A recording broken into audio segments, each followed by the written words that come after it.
Greetings and good day. I'm Jonathan Bay with the MoorishDirectory.com, and this is More Talk. We're going to begin today with the understanding that there is nothing new under the sun. Things work in cycles. Events occur circularly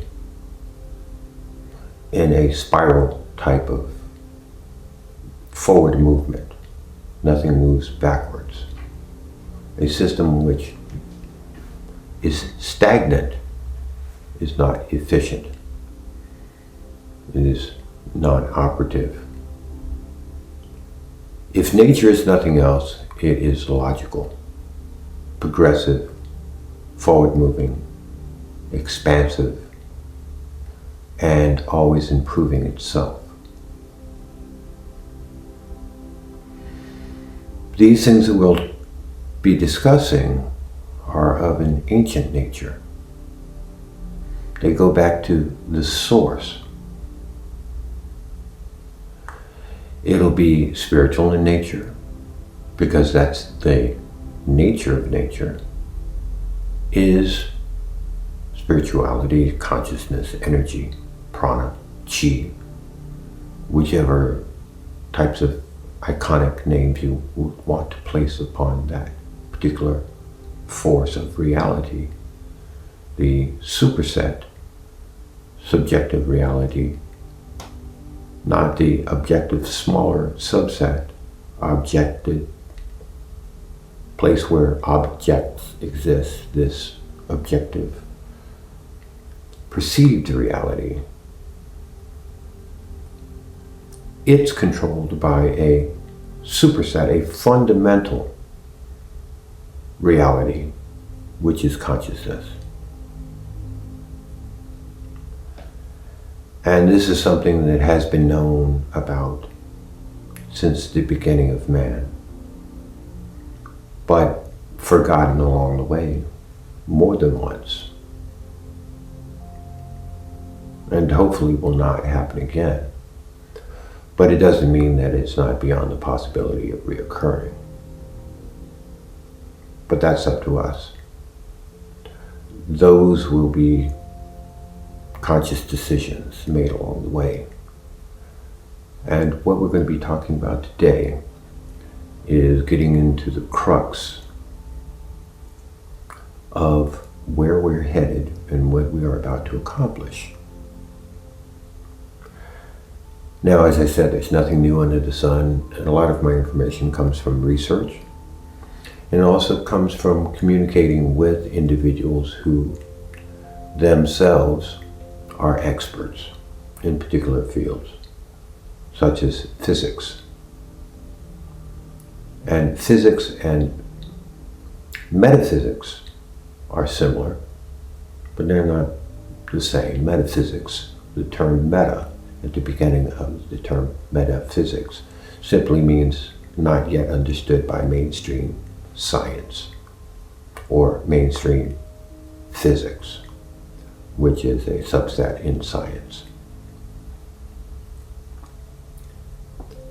And even though this information is information coming from research that has been done by experiment and further research by the scientists themselves who conducted the experiments.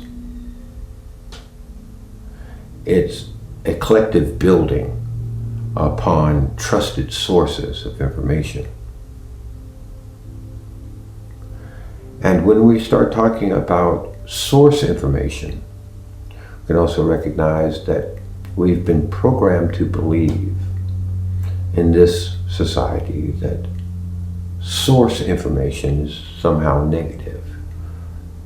Being afraid to eat of the fruits of knowledge goes all the way back to the annals, biblical stories of Adam and Eve, and many of the other world religions have similar archetypes, or how formalized religions in a dogmatic way will have you look away from. They're things they call sorcery, because sorcery simply means information from its source. But we're going to do just the opposite. We're going to take a very close look at those sources, because those sources are the reality, and begin to strip away the scales that blind us from recognizing what that reality is, and to do a bit of reprogramming, assisting us to appreciate some of the things which heretofore we knew could be no other way other than the way we believe them to be. That's paradigm shifting. And out of this, new epiphanies will arise that have you hopefully begin to look at things much differently than you may right now or had previously. Now, this information, as I said, is gathered from a great number of places, but one of the individuals which you've heard me speak of, someone who I admire and who I've had opportunities to communicate with directly over a reasonable period of time while we worked on a project we were trying to get onto the O network. Robert Campbell, a physicist and engineer as well. He was back with the Monroe Institute in the 60s. And he was actually the individual who coined the term transcendental meditation. And he also created the first isolation tanks, which are sensory deprivation systems that strip away an individual's ability to perceive those senses which make sense of this perceived environment, the matrix that we're in, this holographic reality. And we'll explain that so it doesn't sound as odd as it might just initially in me making such a statement. But these isolation tanks, basically where one would be floating in a solution that was of the same temperature as their own bodies, so of course they would have no physical feeling of touch.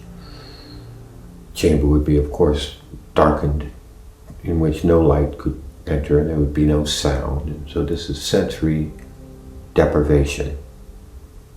No smell. Stripping one of all of those mechanisms that afford one the ability to perceive the world around them.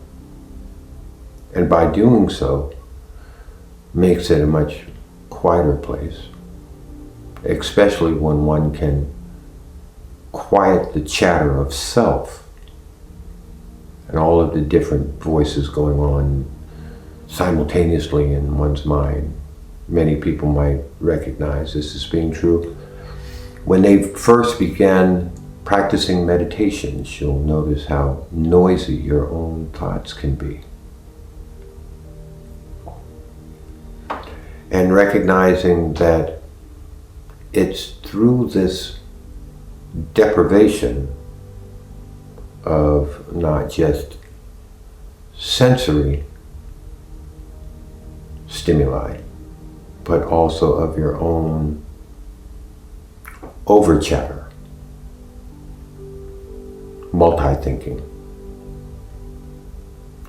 and to develop means, mechanisms, vehicles, methodologies to practice, which will help to dullen those overloads, which afford you then an environment and greater appreciation of singularity thought, tapping into your more central core being of whom you actually are. And these are the means by which one will be able to grow and expand in consciousness and lower what we call entropy. Entropy is a term in physics which is a term meaning the amount of disorder or lack of order or amount of chaos. And when we lower our entropy, we are becoming more orderly. And with order, you have more options, just like a one-celled animal. It's different to a multi-celled animal that has progressed and evolved to have more options as to its movement, its means of locomotion, its means of consuming things which it uses as energy, perhaps even a sense or awareness of self. These are all exponential in evolutionary states of being. One of the larger themes that we'll be talking about today, discussing, is doing opposed to being in a lethargic state of inactivity and being. Now, there was something very profound in Noble Drew Ali saying, I want active Moors, because action is a significant process that brings us to other states of being. And one begins to change as you grow. As your reality expands, and as many of the things which people call paranormal become normal. Because within the consciousness viewpoint, they are just normal things. They're only paranormal, beyond normal. If you have a materialistic viewpoint, they're not normal at all. They're paranormal. But if you understand consciousness, they're just normal. And when you live in a larger reality, you have a deeper understanding of the way things work. It's just more naturally the way you're brought to a personal growth wherein you understand what's important is very fundamental choices that one makes, that you make your choices with love, with caring. It has to be about other, not self. And that being self-centered, give me, me. What do I want? What can I get? How can I keep it? When your life is centered around those types of things, your life is not satisfying. Generally unpleasant. There's a lot of fear, a lot of pain. And consciousness research will evolve you to an understanding who you are, why are we here? What is this physical reality? Where did it come from, and why are we in it? And when you answer all those questions, we could probably talk a long time about that, but to focus in on it, we're here to grow up, to become love. That's why we're here. We're here to make choices, and by those choices, we lower the entropy of our consciousness, which means we have spiritual growth. We begin caring about others more than ourselves. We become love. So it's not about acting. It's not about acting kind or acting loving. It's about being kind and being loving. And those two things are vastly different. Nothing comes from the intellect. You can act any way you think you should, or in a way in which your image will appear to be in the way you like it. Whatever your motivation might be, you might act it, but that's completely different. Form that, and how is it organized, and how much power does it have, and where does it get its power, where does it derive from? There's answers to all of those things, and we're going to explain that. And it can be powerful, or it can be weak. It can be good and it can be bad.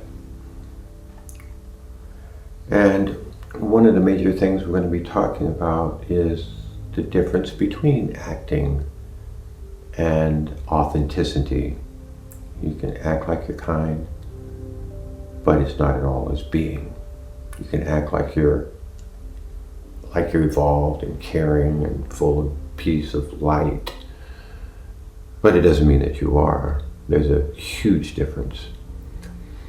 And with the collective consciousness, it's not about what you think that matters. It's about what you are that matters. And how much energy and force is that being. Your being can be with more impact. So, in Reader's Digest encapsulated version, it's not just purely science, and it's not purely spiritual. It's about the combination of the two, which is the real world.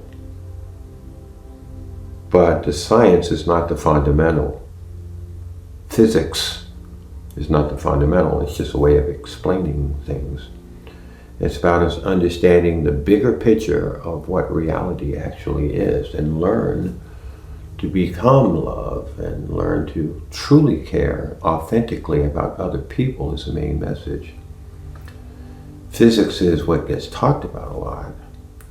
It's the metaphysics, the loving and the caring at the core message. And the metaphysics is the more science in a nutshell. It's not the dogma that one might be receiving by repetitive overloads of recanting certain prayers or speeches someone has given before, or regurgitating lectures of Noble Drew Ali or other masterminds. It's about a spiritual understanding.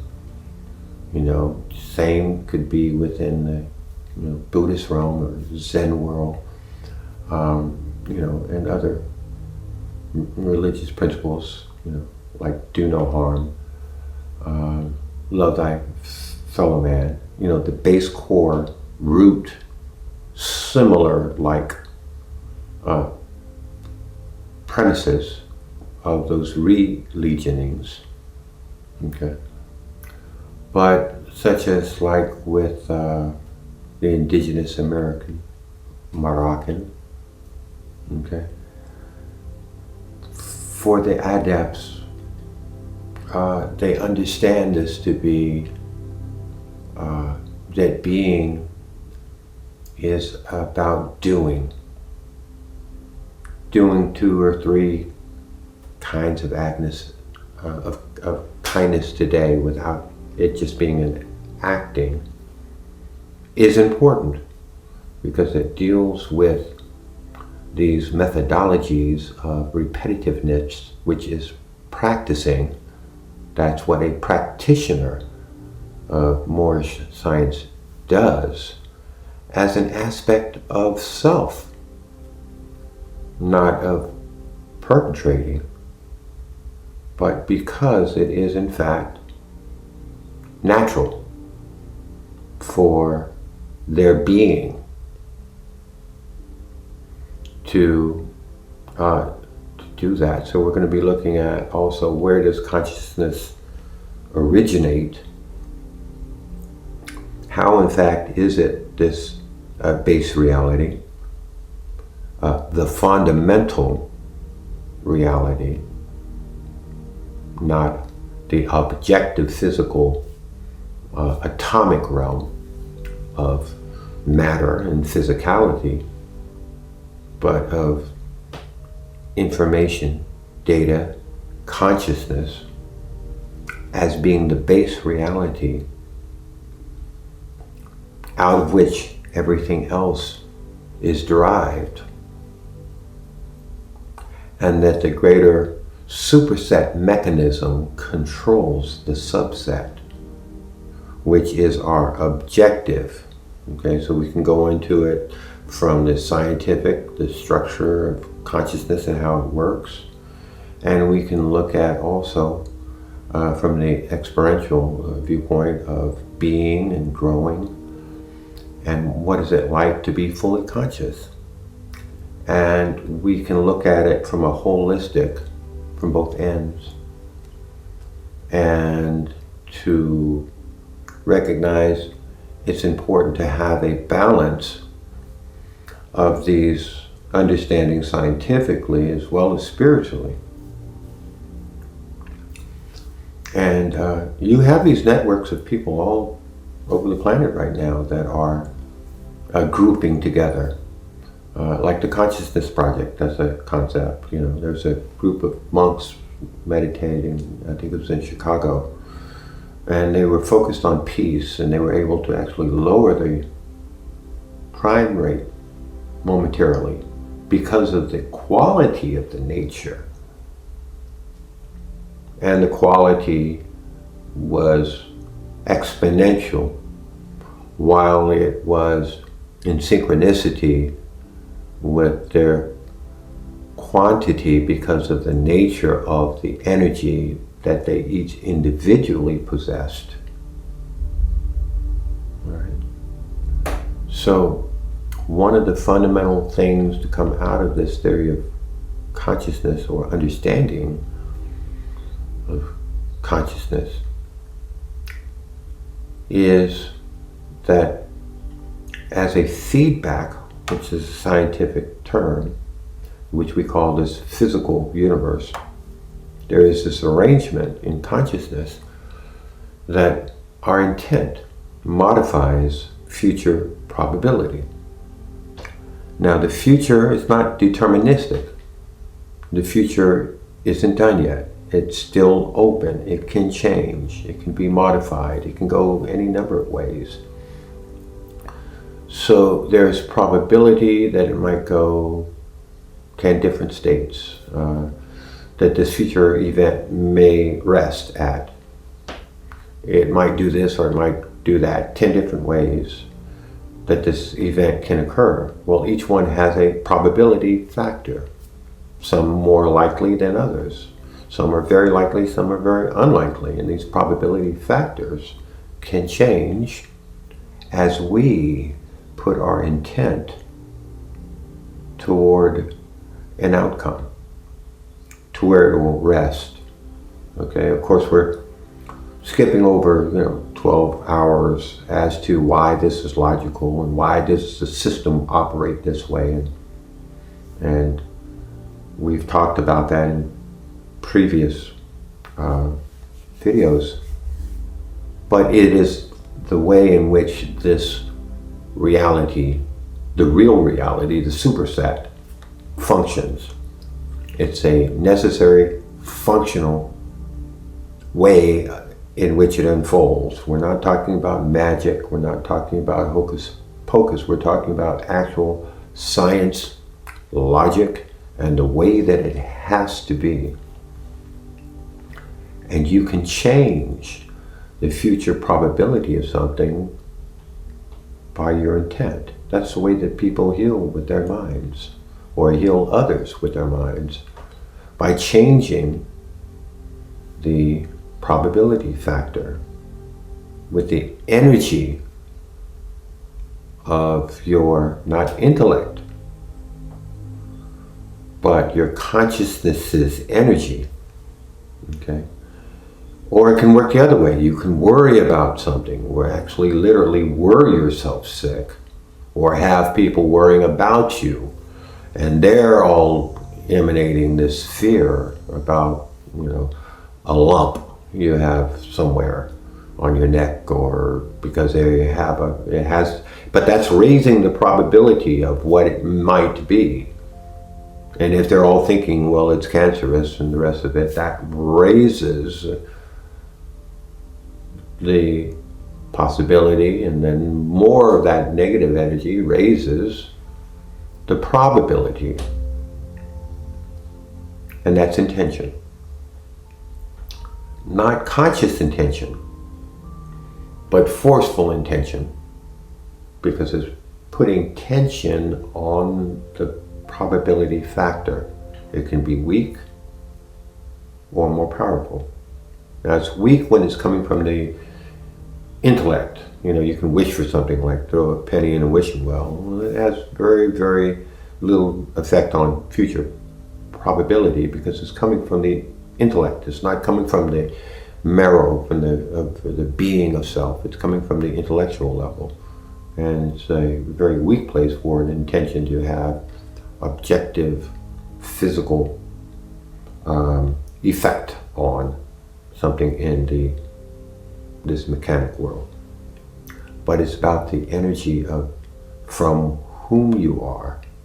You can either act kind or you can be kind because you are kind, opposed to the lesser powerful of simply acting. That doesn't carry much power.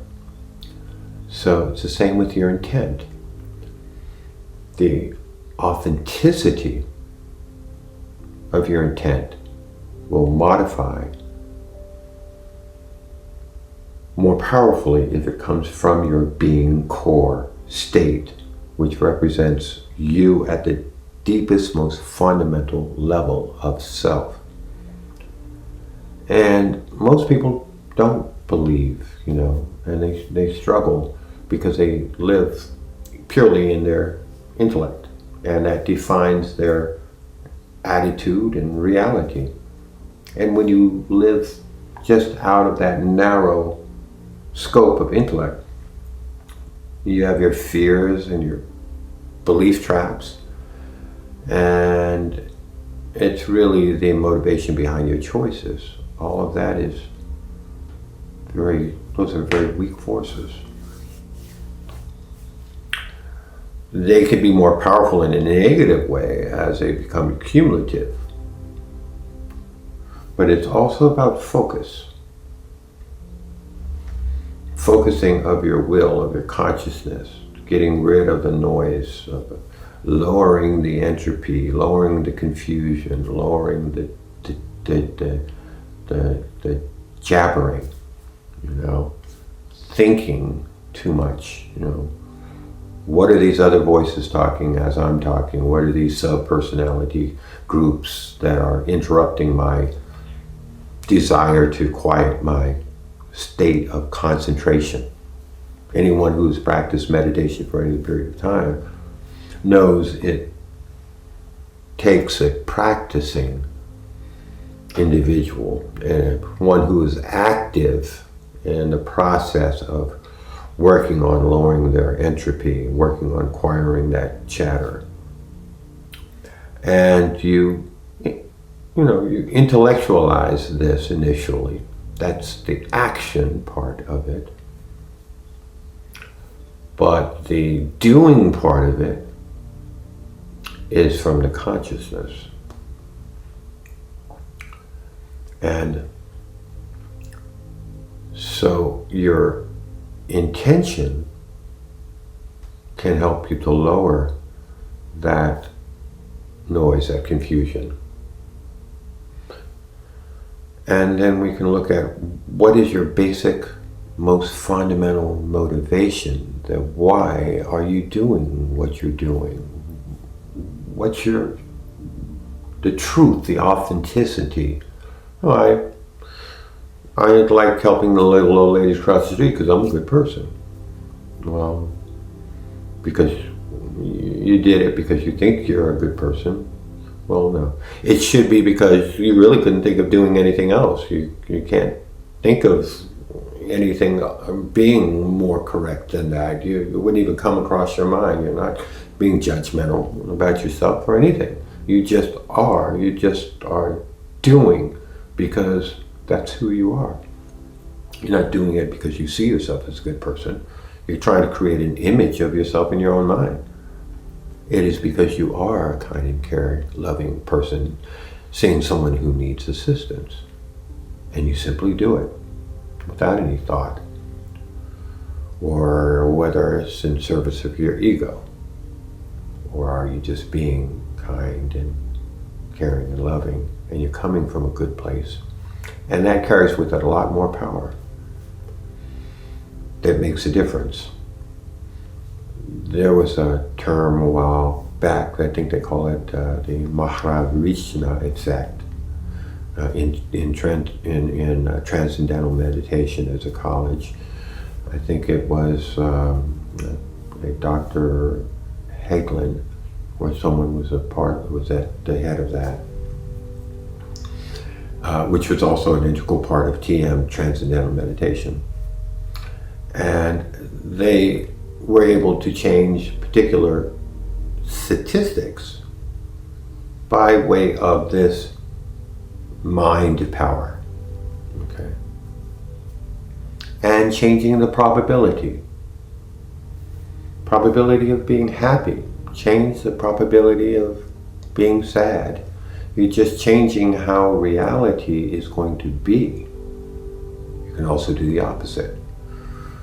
Or you can use it for ill as well as good.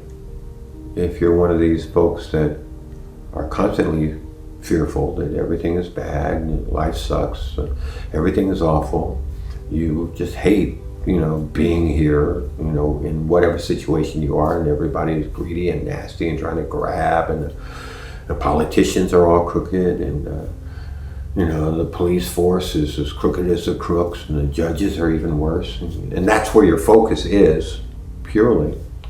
And this is seems to be your central theme of what you're always communicating to the world and to yourself. That's putting power and energy. That's not the type of active more that Noble Drawley was talking about when he says, I need active mores. Were those that were always focused on the negative, but action focused on the positive, focused on the loving. Teaching your children to love instead of hate, instead of being fear-based. Moving to an action to the extent of being that which you desire to be. If that begins or must begin by and through intellectualizing, fine, let it be so. That's an action, can be an action. If it is your initial mechanism, as long as you don't get stuck in intellectualizing. But do these things and look for the feedback and see whether or not there are changes. Am I happy most of the time? Am I positive? Do I almost never experience upset, sadness, anxiety? Are those things very foreign to me? And the things that I experience most of the time is joy and peace and love and caring and satisfaction and happiness, and everything just seems to be good and great. Well, if that's the way you are, then you are more highly evolved. You're grown up. You have less fear in your system. But if you have and say, no, sometimes I really get upset, I get annoyed, and I'm fearful about things. And that means you have ego.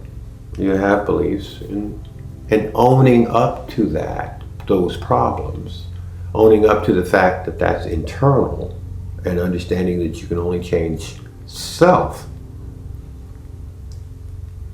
is important to know, because you then can know you can change the environment, but you can't change anyone else. You can give someone else an environment that you've created that is safety, an environment of caring, an environment of compassion, that they feel so loved and protected and taken care of and liked, that they can afford now to kind of stretch out and take chances and let their guards down, because they're in this safe place that you've provided. See, that allows for them to then change themselves, but that's not you changing them.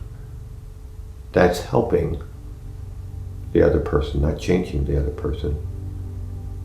What you're changing is just yourself, which is changing the environment, which might be affecting the other person. And if you're around people that are always sad and whining and complaining, and sometimes those folks just drag you down. Whereas positive people are uplifting. It is possible to lift others by being that beacon of light. Help pull other people up around you by just being a more positive person. But I assure you, you can't help anyone by just lecturing and nagging why they're wrong and they don't understand. You start telling them what they must or must not do, and just all they're hearing is that they're not perfect, they're not doing it right. Well, of course no one is perfect, but you don't need to be building upon that that self impression they have of themselves. You don't need to fortify the negativity. But you can, by and through your own being, not simply by your own acting. We seem to know where everybody else is acting, but we never know when we're fooling ourselves. That's an interesting concept. But we can work towards being authentic to ourselves. And checking.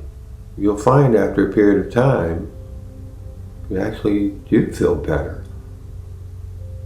And if it doesn't, then continue and continue. It takes practice to get more perfect.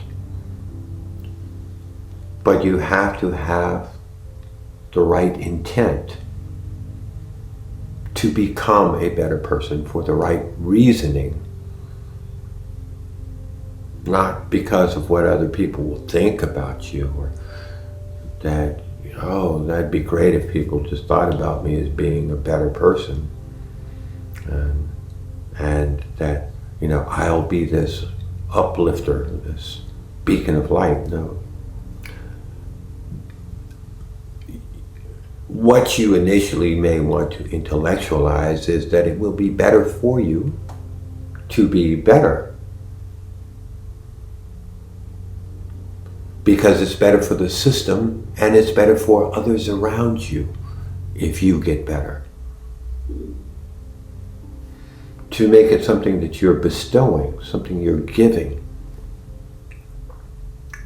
You become more similar to your Creator, who created you as a vessel to receive its goodness, its love, its altruistic nature that it bestows onto you. And you are created naturally as a vessel. But you want to reshape yourself as a giver. And you have to work at it on two levels. One level, the quality of yourself as an individual, or rather, it's important for me to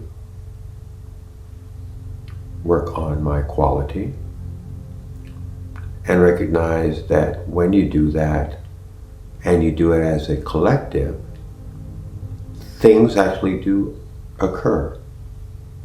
It can be a healing force. You can come together and maybe heal someone who really needs your help as a love collective. It happens. There's healing circles at work. They're not, just happenstances of serendipitous, happenings. No, they are actually effectuating these occurrences, manifesting a better state, a more quality state, in a biological sense, in the physical world, based upon what is happening from the energy consciousness level. And we know that's possible through the double slit experiment. look that up and discover,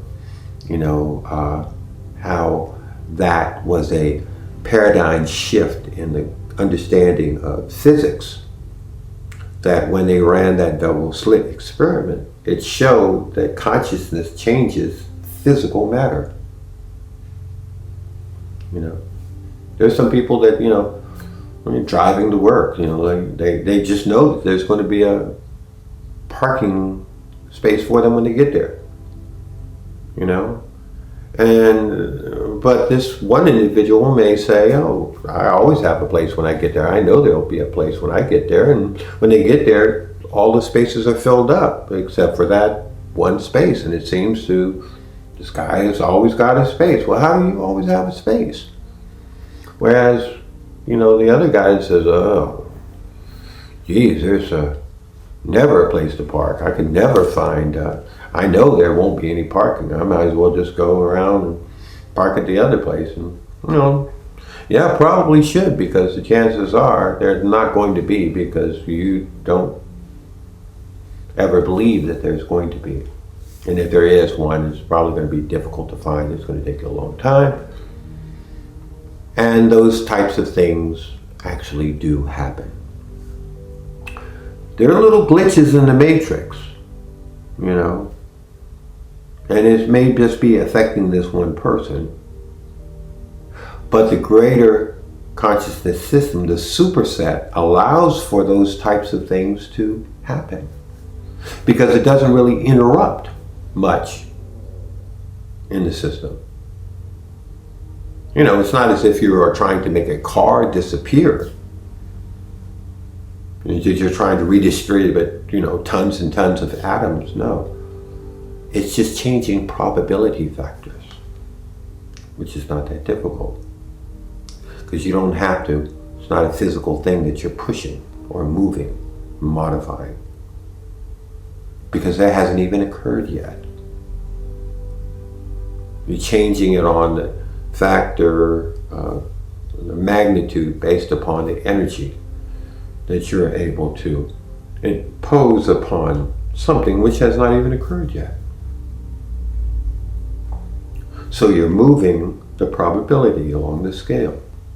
And as you are more adept, more powerful with your practices as an adept practitioner of metaphysics, Moorish science, well, you can change it more and more and more. And if you have more that are similar to you in that ability, then that additive accumulatively works exponentially toward change in the objective reality in the physical world. And physicists now know this to be real. And we're just saying this to understand that there are vertibles. Vertibles with individuals, even vertibles within yourself from day to day. Some days, I feel more scattered. Sometimes I'm more preoccupied. Sometimes I'm not feeling as up as I would like to, or maybe more noisy or less quiet in my mind. Well, okay. And so I change it. I catch myself. I work on it. I continue with persistence because I recognize this change is good for the whole, for all which is. It's good for the system, for the superset. It is what I was created to do. To get rid of believing that I'm a creature of fear. The fear creates the ego and the beliefs. And if we can get rid of and cleanse ourselves and free ourselves and disattach and disassociate ourselves from the fear, which is in us, even if you or thinking about someone else. I don't let my children out because I'm afraid they may get in with the wrong group, get involved with drugs, or what have you. Well, you might think that's because I love my children. No, it's because you're fearful that your children may not end up the way you want them to be, or other fears you may have. But it's more so about fears about yourself. But when you get rid of that fear and it becomes about other, how can I help that to be a safe thing? It's a completely different way of thinking about it. And it is a completely different way of being. And as you see these bigger and bigger pictures, as you grow up, as you expand, as you provide yourself more options and you lower your entropy, your world becomes a bigger place. You have choices. You have more choices, in this physical reality. You live and exist in a larger place of consciousness. Just like when you're a child, you have very limited options. But then again, children are also very self-centered. Me, me, me, me, mine, mine, mine. That, they are the center of their own egocentric, minute existence. Until they grow and they find that they're not. And they get more information, data. They're now conscious of something more so than themselves. And as we grow out of that childhood into our adolescence, and young adult, to adulthood, and then older, we hopefully are expanding in our information, our knowledge, our consciousness, our awareness, as we are becoming more and more aware. Don't worry about the wizards out there that might, get this information and, start doing negative things. They can only be little fish in the larger superset, in the larger field, larger space. You don't have to worry about that. The system is self-correcting. It will not allow for, even though cumulatively we may recognize so much bad going on around us and people in power having, being, evil in a lot of scenarios, horrid in a lot of scenarios. That's accumulatively. But as we change and began to make a shift in these global paradigms through technology, through the way in which we're communicating, through the masses, this network, this web of collective consciousness, this hive mind of humanity, starting perhaps on a family level or a group level, that they're all feeling that they're all part of that group, that family. That's a collective consciousness on a small group level, on family level. Everyone else is helping everyone else. You can have a collective consciousness at a business level. Everyone that works at a particular company, IBM, let's say, they have a collective consciousness. They see the world in a similar way. Not maybe this first day they get there, but after 4 or 5 years after you get there, and they recognize the culture of the business, they began to dress different, take on characteristics. The similar speak starts to happen.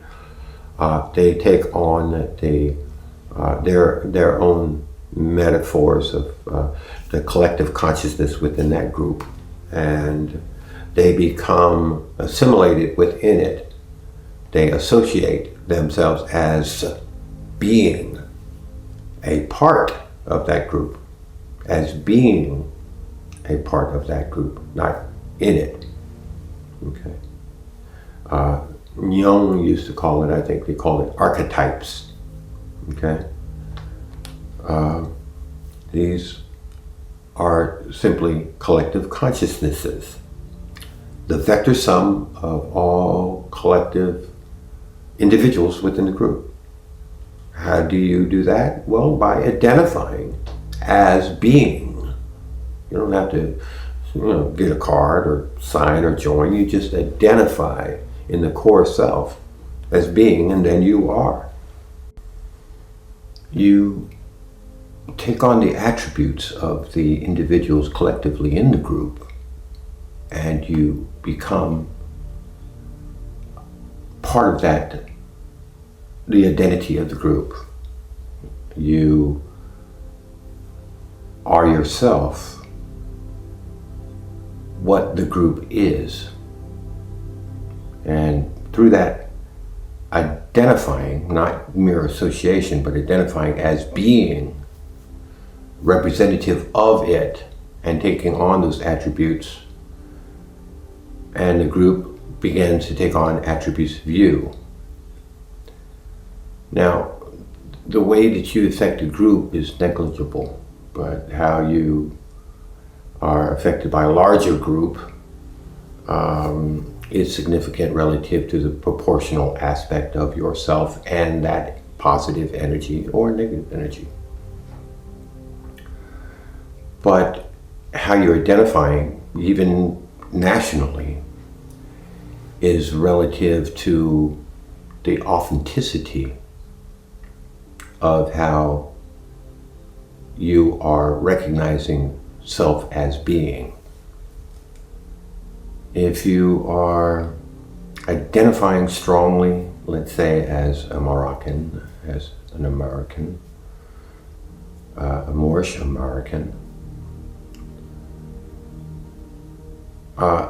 more of those attributes become you because you identify with the group. But if you can't really relate to it as understanding that it is you, the nature of you, the blood in your body coursing through your veins, well, it's not the same. And the collective consciousness is exactly operable in the exact same fashion. The more you see yourself as part of that collective, then it becomes your nature, and your energy reflects your nature.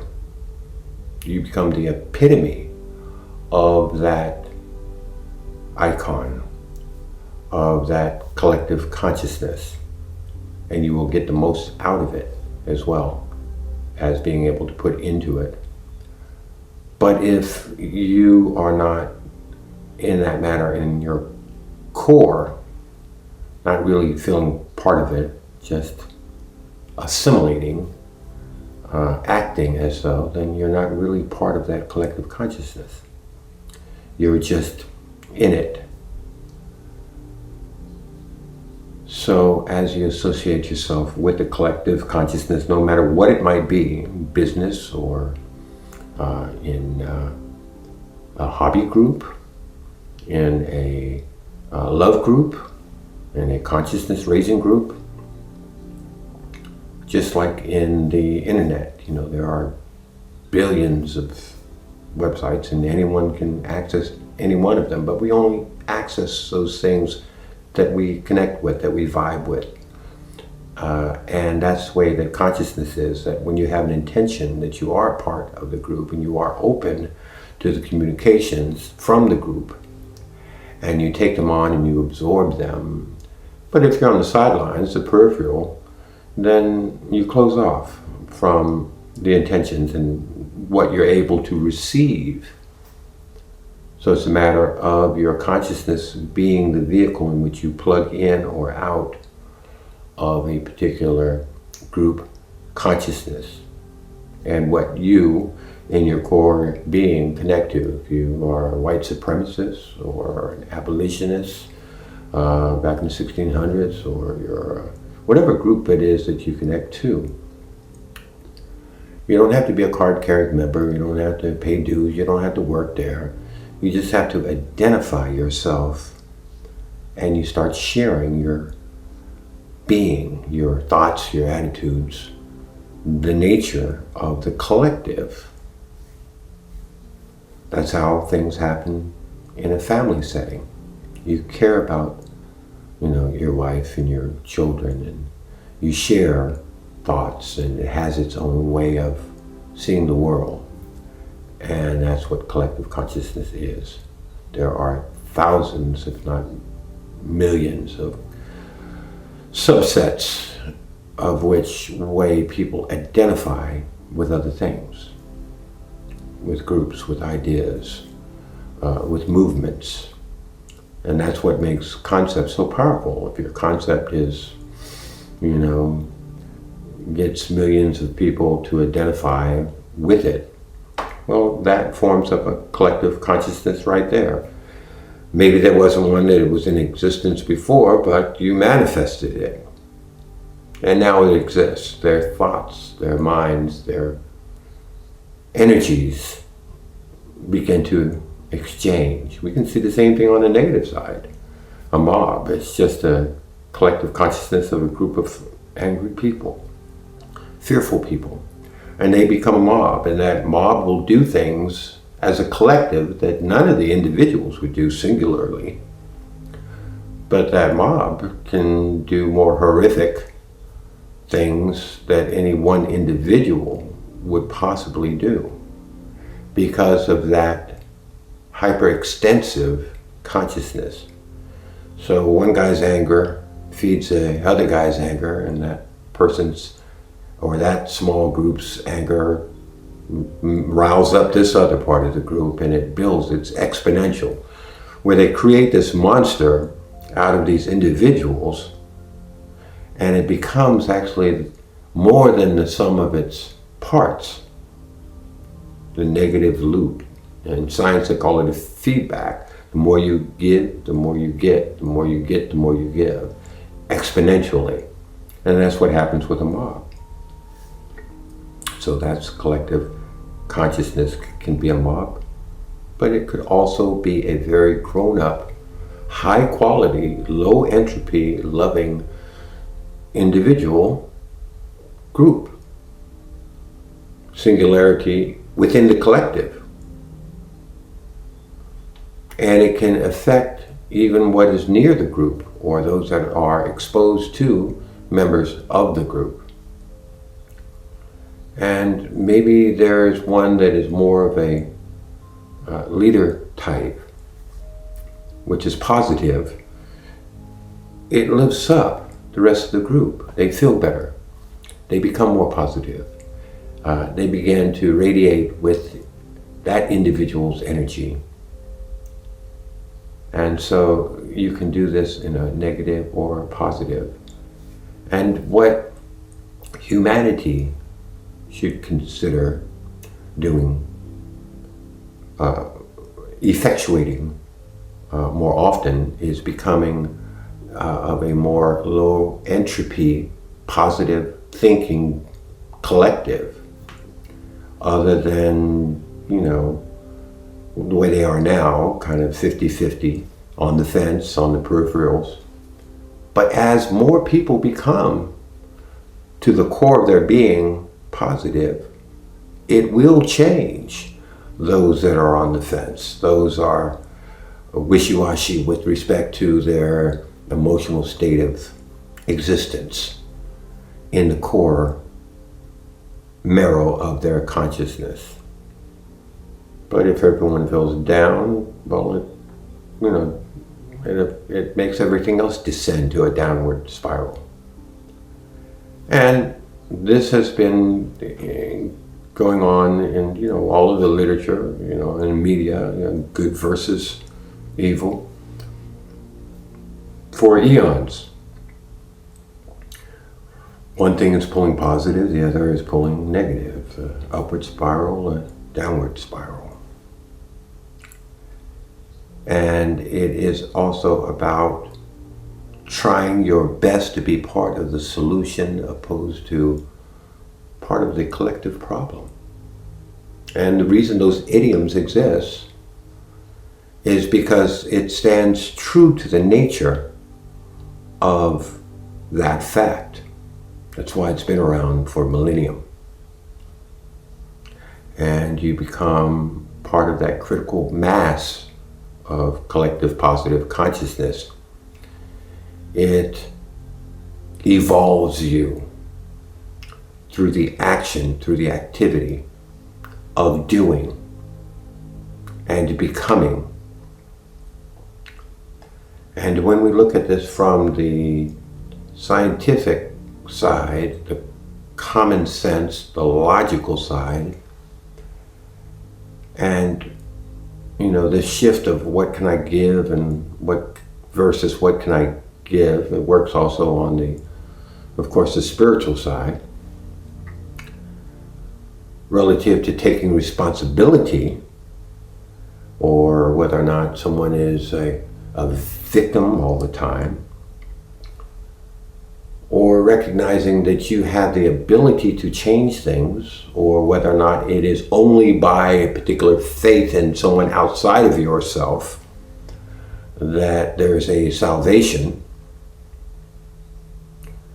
is somewhat of what I call a Paulinian defeative attitude, that there is no good in you, that you're rotten to the core.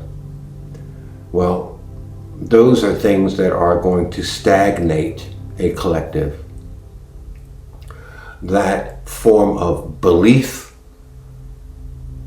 paradigms that are very limited and keeping you in the box,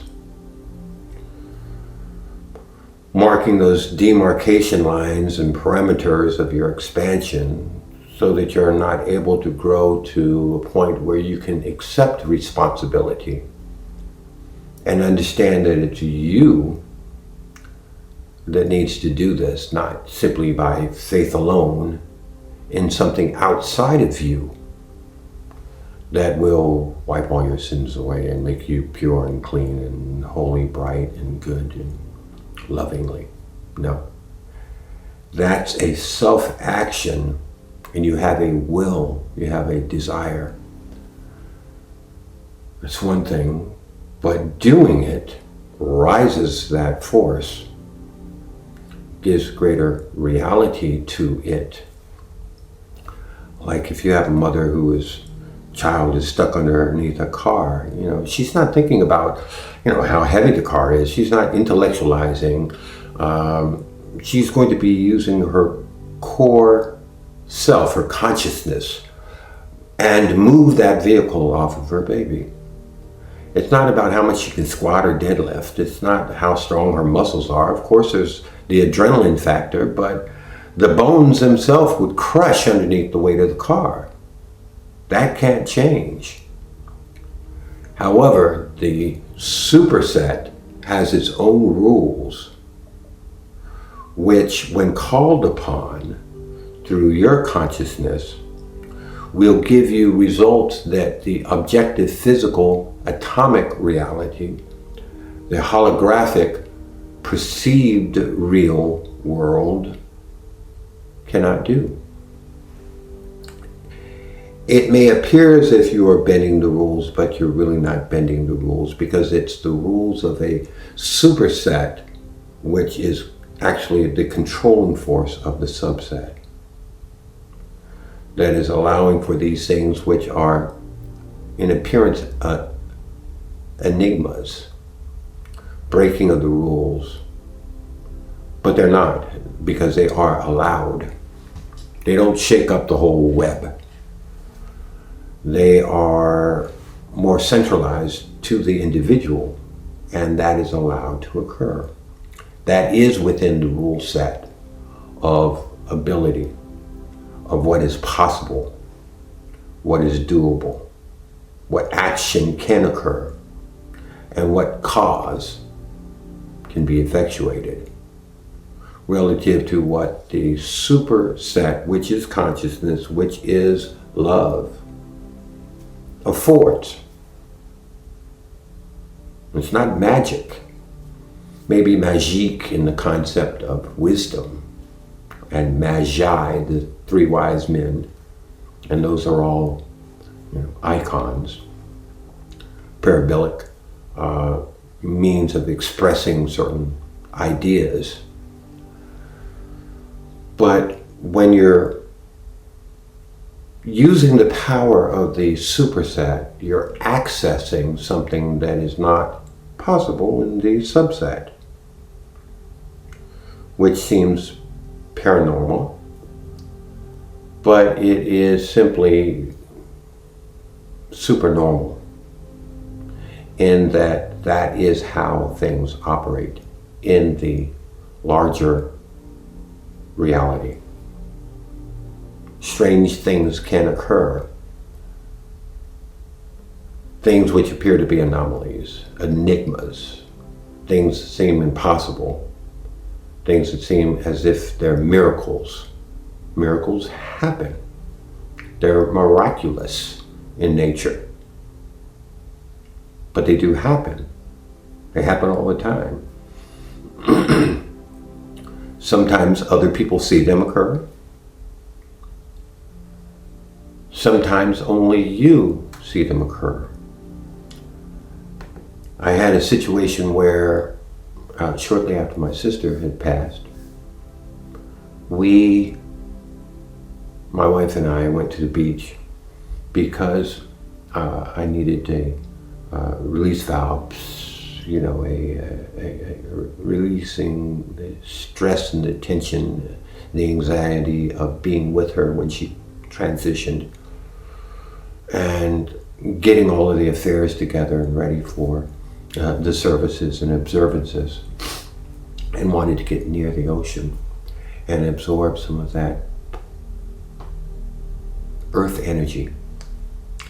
And my sister and I, we had made a pact amongst the two of us that we had done for decades, for quite a few decades. This was my older sister. I was in a sibling group of 5, and I was the one in the middle. Older sister, older brother, younger brother, and I'm right in the center. We should joke about me being the balanced one. And what our compact, our accord, our agreement is that whomever of the two of us would supersede, pass on first, would transition to that other realm first. We would do something which provided the other one empirical evidence of there being another side, an other than this physical realm. And that following morning, when we went on our trip, almost starting from the very beginning of when we got on the road to when we arrived and came to a hotel, we did not know where we were going to stay that night, and as it turned out, they just opened up and they gave us a presidential suite because no one was there, for something like $35 with the bargain rate of their opening,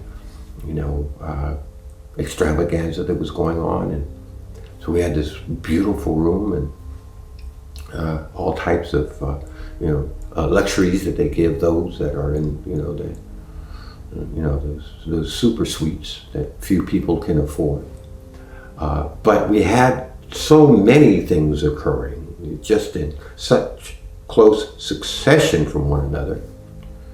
We were going to the beach and we said, let's get some seafood, and maybe we'll stop at this CVS, I think it was, and ask one of the locals where a good place was. And someone was coming out the door, and we said, well, we'll roll down the window, let's ask this person. He turns out to be a chef at a seafood restaurant, which was right around the corner, and we couldn't see it because it was underneath the bridge that we were about to travel over. And we went there, and me being in, prior service to Coast Guard, I've had a lot of seafood, but I've never had anything at all that even came close, even came barely close to as good as this was. It was unbelievable. It was heavenly. It was delicious. And as we pulled up, there were some dolphins that were near the edge of the seawall. 3 dolphins that were coming out of the water. And when we went in, we asked them, is this family of dolphins out here often? They said, no, we've never seen any dolphins out there. But they were out there. And my wife and I, we were the only ones in the restaurant. We had it all to ourselves. And the chef cooked our meal, brought it out, and as I said, it was unbelievable. And then when leaving, I told my wife that I wanted to pick up a lighter on the way back to the hotel. But for her to remind me, because we decided to stop at this little park where they had swing sets for children, and we could still see the water from where we were. It was one of the intercoastal waterways that ran by, a really pretty place, really pretty small park. And I asked her to remind me to pick up the lighter because I didn't want to have to come back out. And she said, okay. So as we're walking up to, approaching the sea wall, there were a group of trees. And right in the bark of the tree was chiseled out a square, just the size in which a blue lighter was stuck in the tree. Just the size of the lighter, hadn't been there long. It wasn't weathered. It wasn't corroded. It looked almost brand new. Sitting in the tree, and blue was almost the only color my sister would wear. It was her favorite color all of her life. A blue lighter, compartmentalized in the tree. And I could see what it was as we were approaching, and I told my wife, stop. We've never been here before. We've never even been in this town before. More or less this park. And I told her, look what's what's there in the tree. Now, if she didn't believe any of the coincidences or happenstance or serendipitous realities that were occurring before, that certainly dropped her jaw. Because it was unbelievable. It was miraculous in its nature. And if she had not been there with me, believe me, she would have never believed that occurred. So I had a witness of that anomaly, that strange happening, that confirmation that I accepted as being such. And at that moment, all of my anxiety, all of my tension, everything that I had was just freed completely. As if, there was just a release valve that, gone. I knew she was in a good place. She had just communicated to me by way of what I accept as being empirical evidence if I didn't accept everything else that was happening. And I didn't even run through the litany list of things that occurred. It was like, well, if you don't believe this, then believe this. And if you don't believe that, how about this? And well, try this on for size. And still not convinced? How about this? I gotta go to the blue lighter now. So, now I'm not saying that lighter materialized there on its own.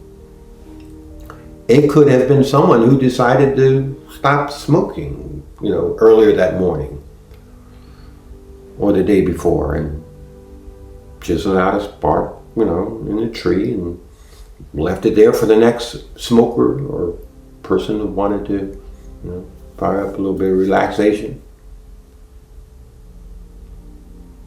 and decided to just leave it there. But mathematically, how probable, really, how probable is something like that to occur? Where I'm saying that to my wife as we're getting out of the car, pulling up into the driveway and getting out of the car, to remind me I need to get a lighter. And we walk up and then there's a lighter embedded in the tree.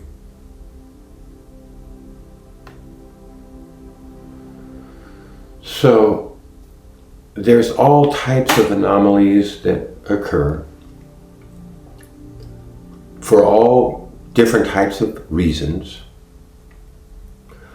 But often it's us who are bringing these anomalies to fruition, that are effectuating these odd causes and effects by the energy of our consciousness, using the power of the greater collective consciousness, all which is nothing more powerful than all which is. And everything is an additive, everything is cumulative, everything which is positive is part of the power and is part of the solution. Let's say you have a world peace type of event next week and everybody's going to pray for peace, or good vibes and goodwill for all men, and do some really positive stuff. And we're going to do that in a big way. We get a lot of people interested, and we can reach out and we connect with lots and lots of people. And we need some more positive thoughts in this world. And so we're going to take a little time and all be positive. Well, probably the great majority of those people will only interact through their intellect. They'll say, okay, I see that. Yeah, peace is good, something I need. I'll go along with it. I'll be part of the, love beach crowd, for that day. I'll take my couple hours and chill and, be loving. But they don't really expect anything to happen. They're just doing it because it feels good to do it, and they're being part of something that's positive. They don't like all the negative stuff, so they want to participate. They want to be there for their others on that day. And so it's a very weak thing individually. They'll go through it, and when it's done, they'll go through and they'll live the life as they were going to live it anyway. But it does affect them a little bit. It does help them to see that being positive is important and that others are trying. And when they see others in this mass collective giving a real effort, and they're brushing along people who are giving off sincere and genuine, authentic, positive energy, and it's kind of rubbing off on them. It may not change their life. I said it may not, it could. But it might help them step on the path, and, you don't learn to swim by, jumping into the deep end. You get in a little bit, and then you wade out a little bit further, and you begin to free yourself of these fears as the instructor helps you to learn how to hold your breath, and the techniques, the methods in which one can stay afloat, and to understand that your body is more buoyant than the water, so naturally you're going to float if you just relax and you're not as tense, and you become that buoyancy. Well, after a while, you then receive the lessons that you need, that you learn to swim. Now, in our culture, or Western culture in general, because even in the East, Western culture is dominant. It's unless you go into maybe a temple somewhere or a mosque somewhere, into that particular collective. The greater society, the rat race, the person who's getting up in the morning, going to work just like you, and the rest of it, discrepancies in income and the greed and the the need for things and the corruption and the rest of it. That's not just Western, that's global. That's a world culture. And in this world culture, there are those people who have the most influence over what happens in that culture, what they believe, what they think, what they find credible. And in the old days, those were called the high priests, the religious guys, those popes and the, could be the top imams or the heads of religions. And they were the ones who told everyone else what was fact, what was false. They were the arbiters of what everyone else believed. If they said this is the way it is, and this is how reality works, this is what you need to believe, the masses tend to believe that. They gave their high priests the credibility for knowing more, to being more knowledgeable, to being more noble, knowable. And we still have those types of high priests, but today they might be considered scientists. But they serve still somewhat the same function, because it's the function of the scientist to tell, the mainstream, not the people in the margins and, that already have the bigger answer, but the people in the greater populace.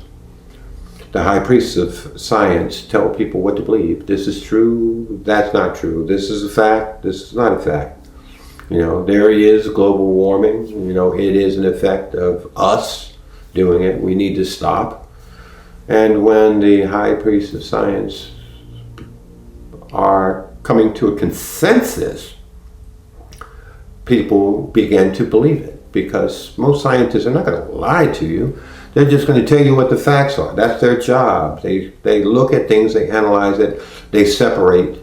Sometimes earlier on they may not have understood it. They had some kind of weird opinions at times, like bleeding people, and they didn't quite have their science down, the physicians and things. But we've progressed a great deal, and our computer technology has afforded us the ability to see much more than we could decipher or calculate for ourselves by script, by formula, by writing it out. It would take us 1,000,000 years to write out a formula, perhaps for pi or something else, then to the nth degree, than what we can do in a few moments with a computer. So it reveals certain truths that exist through these calculations.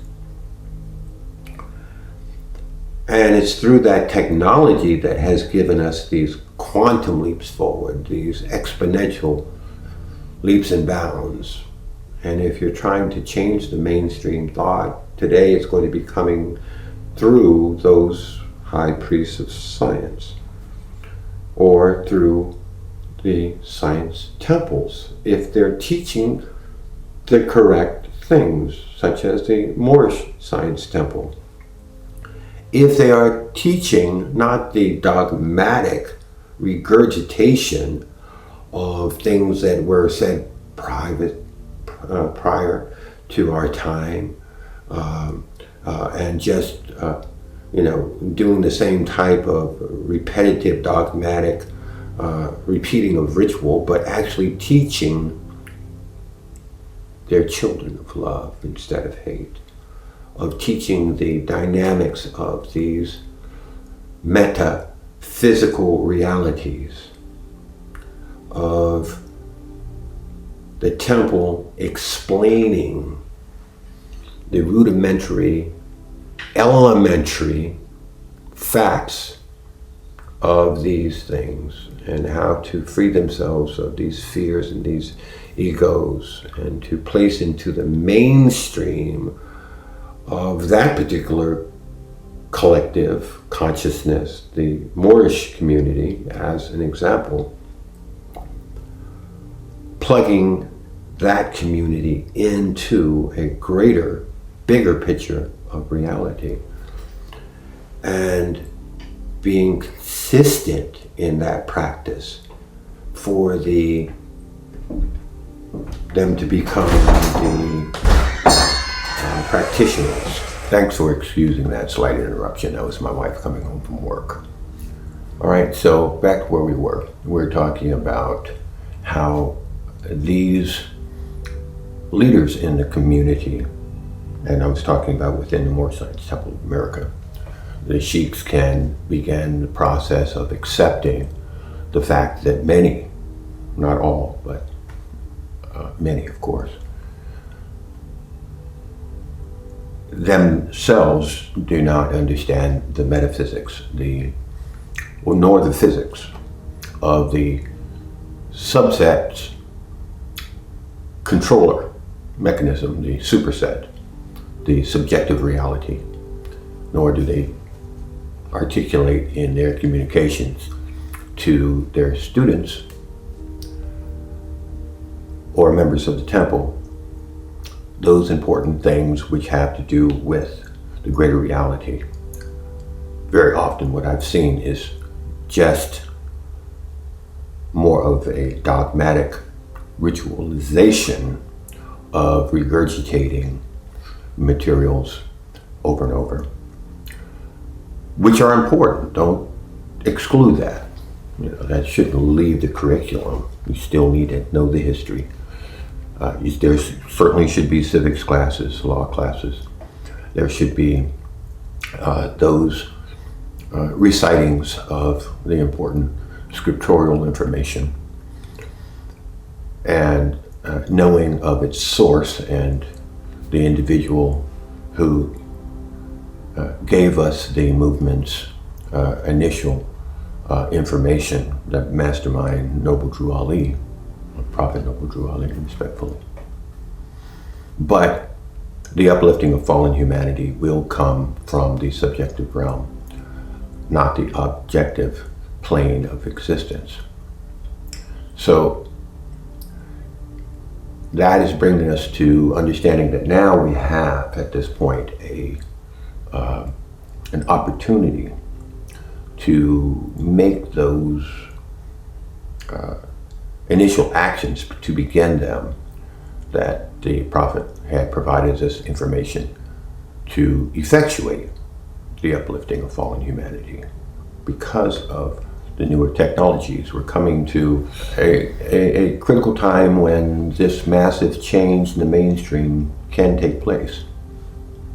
Up until now, it just didn't have the infrastructure to support it. Up until now, all of those little bubbles of enlightenment out there in the margins were all local and localized. And you have, a very small pockets of communication. It spreads around a bit, such as Buddhism, spread more than any religion in the last 50 years. And they have a very caring, loving philosophy. But again, most Buddhists, just like most Christians and many people in the Islamic faiths, are not as dedicated to the core source material, and much of it has become very political as well. And we now have an opportunity to see more dramatic change. And the reason it stayed in the fringes was because it was so localized. Now we have this global communications grid. Anything that happens anywhere of importance, everyone can know about it almost immediately. Well, that wasn't true back when, time of Buddha or the time of Yasua. And you might have a mastermind of their ages give a talk, Sermon on the Mount or what have you. And it wasn't a mass communications device to disseminate that information to the global masses as it is now. And with this infrastructure that we now have, things can change in a massive way rather quickly. Never had that in the modern world. There were times way back when, before the time of the pyramids, where there were higher technologies. Matter of fact, outside of the pyramid, as we had said, was so smooth that today's technology cannot even come close to making a contact lens as smooth as the surface plates were. And now we have the fact that our reality, understanding the physics, understand that this material reality is about information. It's an information-based system, a consciousness. And the reason that the scientists are saying that, the physicists are saying that, is because that is what their experiments and peer review is showing it. You know, you can go back, about 100 years ago to the double slit experiment, which showed that this material world can be changed by the observer, simply by the act of observing. So now that we are at that point that our predecessors had informed us would come to pass, it's now us. See, but now physicists know this information, but they're kind of stuck at a place of being able to explain it further because they don't know how to explain that this reality is computed without sounding perhaps still a bit out on the limb to their peer group. And of course they don't want to jeopardize their job, because then there will be questions. Why is it computed? Who's it computed by? Where's the computer? But when you understand consciousness, you know the answers to all those things. But physics isn't going to go there immediately because of those fears, those individualized fears. But they'll get to a point within the next couple of decades. Well, they'll actually say this is not a material reality. It's not about time and space. It's about information. And when they say collectively that it is, in fact, holographic in nature, then the question hanging is going to be, well, where is the computer? And what is and who is the programmer and why is it being programmed? And that's going to kind of let the cat out of the bag, or opens Pandora box, can of worms, whatever you want to call it. It's going to raise a lot of things in which will give opportunity for others, because in the ecclesiastic world, to jump in those vacuums to fill them in, because it is saying we are not of a physical nature. And there's going to be a lot of fights among the standing religions. My God is a better computer than your God, or better programmer than your God. And in so many words, and try to jump into the vacuum and fill that vacuum, but hopefully we won't fall for that. And they'll realize, because the greater majority of people also have a greater intellect to be able to understand that it's not about that, and that there is a bigger picture that needs to be assimilated among all of the larger, more recognized mainstream trends of thought.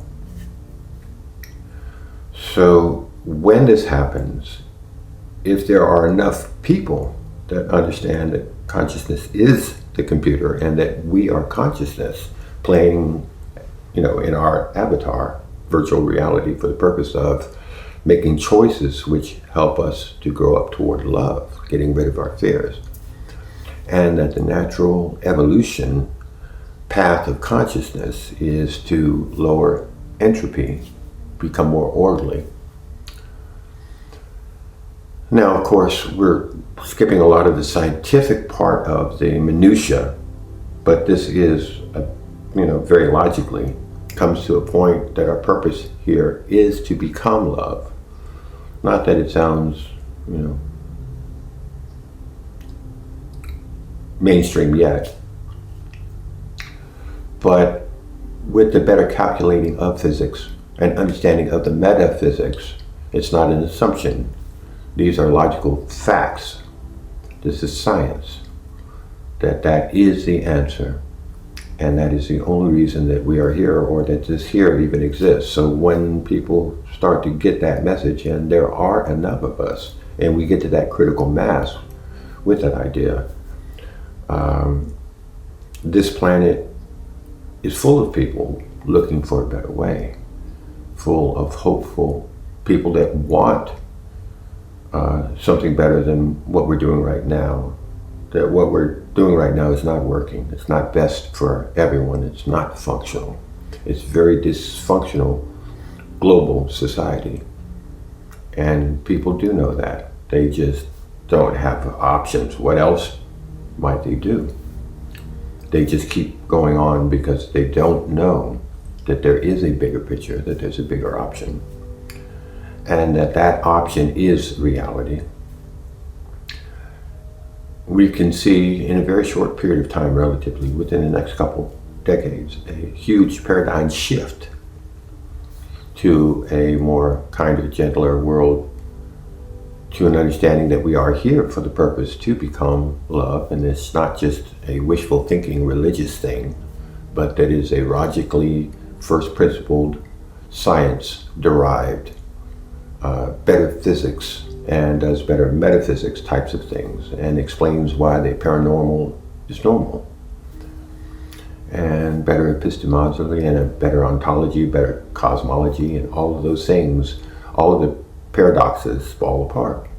They're not paradoxes any longer, because they can all be explained within this understanding. We'll see massive change, but it has to happen in the mainstream. Otherwise, we'll go on for another millennium with peace and light, love, goodness and love, bubbles of enlightenment here and there, sparse around. It'll be a very, very slow process for those bubbles to expand and get joining one another and become a mass. And to avoid the this bubble of enlightenment, fighting that bubble of enlightenment, like we've seen within, the religious wars of the past. And, there's always been that type of tribal worship as it relates to, religions. My good is better than your good. But once we have enough people that the quality of the message, becomes widespread, unfortunately, it often also gets diluted. And that people, that disagree with us, are bad. It's what happens with organizations a lot of times, is that when they get larger, attitudes shift, and you have, this, distilling process that begins where, something more toxic starts to involve itself into the process. When you have small groups, it seems to work a lot better than, but if it's 150, 200, 1,000, 2 million people, then it, once it becomes diluted and dogmatic and ritualistic and repeat after me, do it as I say, it goes back into that original spark of understanding its main focus, love. So now we do have a choice. We have the infrastructure, we have the idea, we have the facts, and we have the science, and we have these, overtures occurring where the scientists are now coming forward and explaining the outcomes of their experiments, have shown that there is a system that is very different than the model in which they have always considered our physical reality to be. That is more fundamental, that we are a subset of a greater control mechanism, a greater database, a greater information-based system, which we call as being in the superset, which is subjective reality, in the energy realm, the spiritual realm, the realm of the chi, the prana. And it's possible that it may happen, as stated, within the next 10 years or so, because of the infrastructure that affords for the information to be disseminated in such a manner where those that may not understand it will be able to understand it. It'll become a more in thing to know and to understand, because people want to be in the forefront. Most people want to be on the cutting edge of the curve, and everyone has an opportunity to do that with the infrastructure. So if we have these workable models that make sense to people, we now have a road out of the madness that we've been repeating, for too long. And we'll have billions of people changing their attitudes as to, why they're here, and understanding how they can get out of their situation of the have-nots and unhappiness. And there will be a large paradigm shift coming into the mind's hearts on a very core, realistic and honest level within the minds of the greater populace globally. So it's not as if it doesn't take a leap, but it's not a huge leap of faith that, just believe.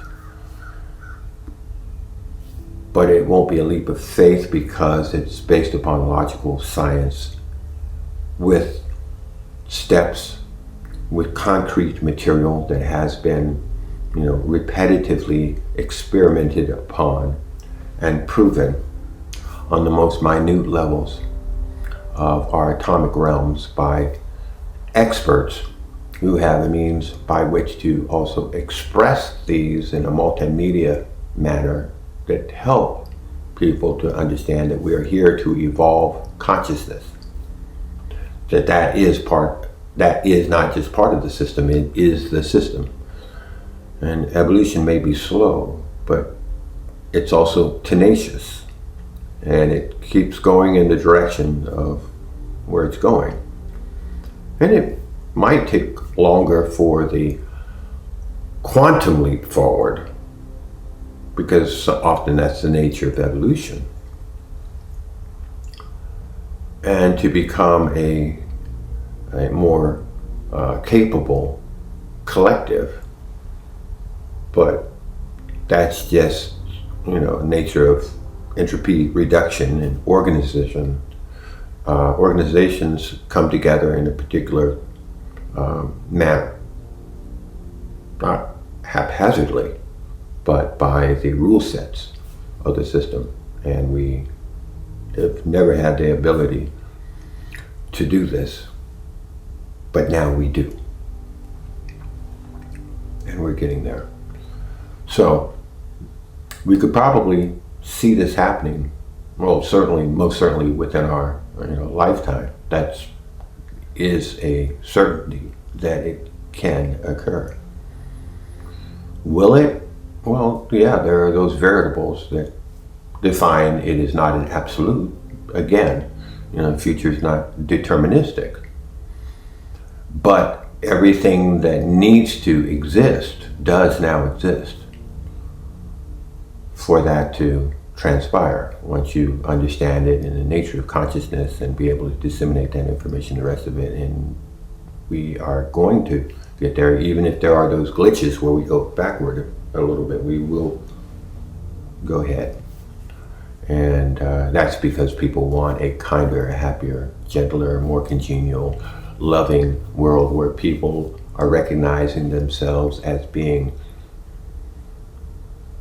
more singular as mankind is concerned, humanity on Earth. And in a society such as that, those people that are very negative against collectivism, those separatists, when you have those situations where it's all about the people and not the individual, and then you have tyranny and socialism is bad and all of those types of things. Well, yeah, you have those political veins, and that is what happens in a fearful world. If you have a bunch of fearful people, that's where collective does end up, in a Trump mentality. Now, when we begin to look at this from its actual scientific perspective as a virtual reality, matrix, information-based system, first thing is to understand is that you are the first-person character within your avatarial self. You can begin to define that programming, and those systems of understanding are now defining the reality that you wish to create. You want to be around good people, you want to enjoy yourself, you want to see the good in others, you want to help and define that. In a fear base, you don't have that time, you don't have that luxury because you're afraid, about your income. You're in the mind, you're in the intellect. You can't get into the quality of your consciousness or the harmony with the environment. When you start to look at your own coding and defining the reality you want, you can change and live in that world tomorrow, today. Just be it, define it, and then be it, And you'll get that feedback loop, and you'll start to see things change and become that individual of a higher caliber.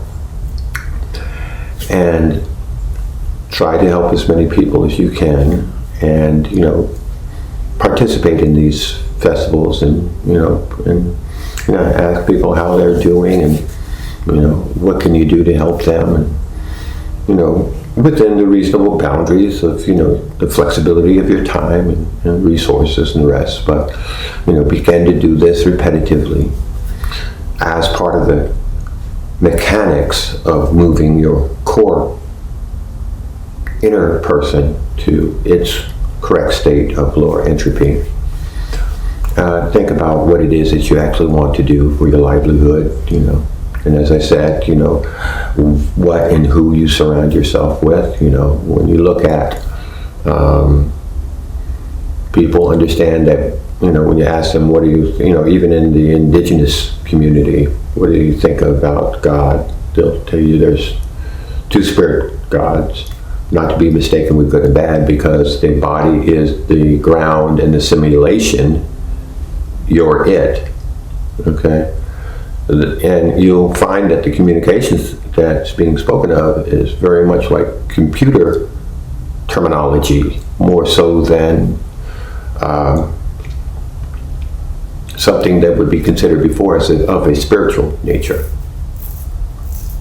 Because now we understand these assimilations, these virtual environments. Before, it may have sounded very metaphoric, but now that we understand what the people have been talking about, we're able to define that.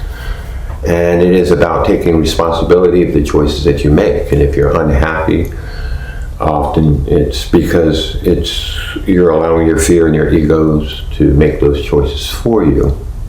And if you allow that to make your choices for you, then you're going to be unhappy. The only way you're going to be in pain, you're going to be miserable. And you'll be in a lot lesser quality of life. And if you, when you do get, let's say, to a point where prosperous economically. There's a lot of very, miserable millionaires.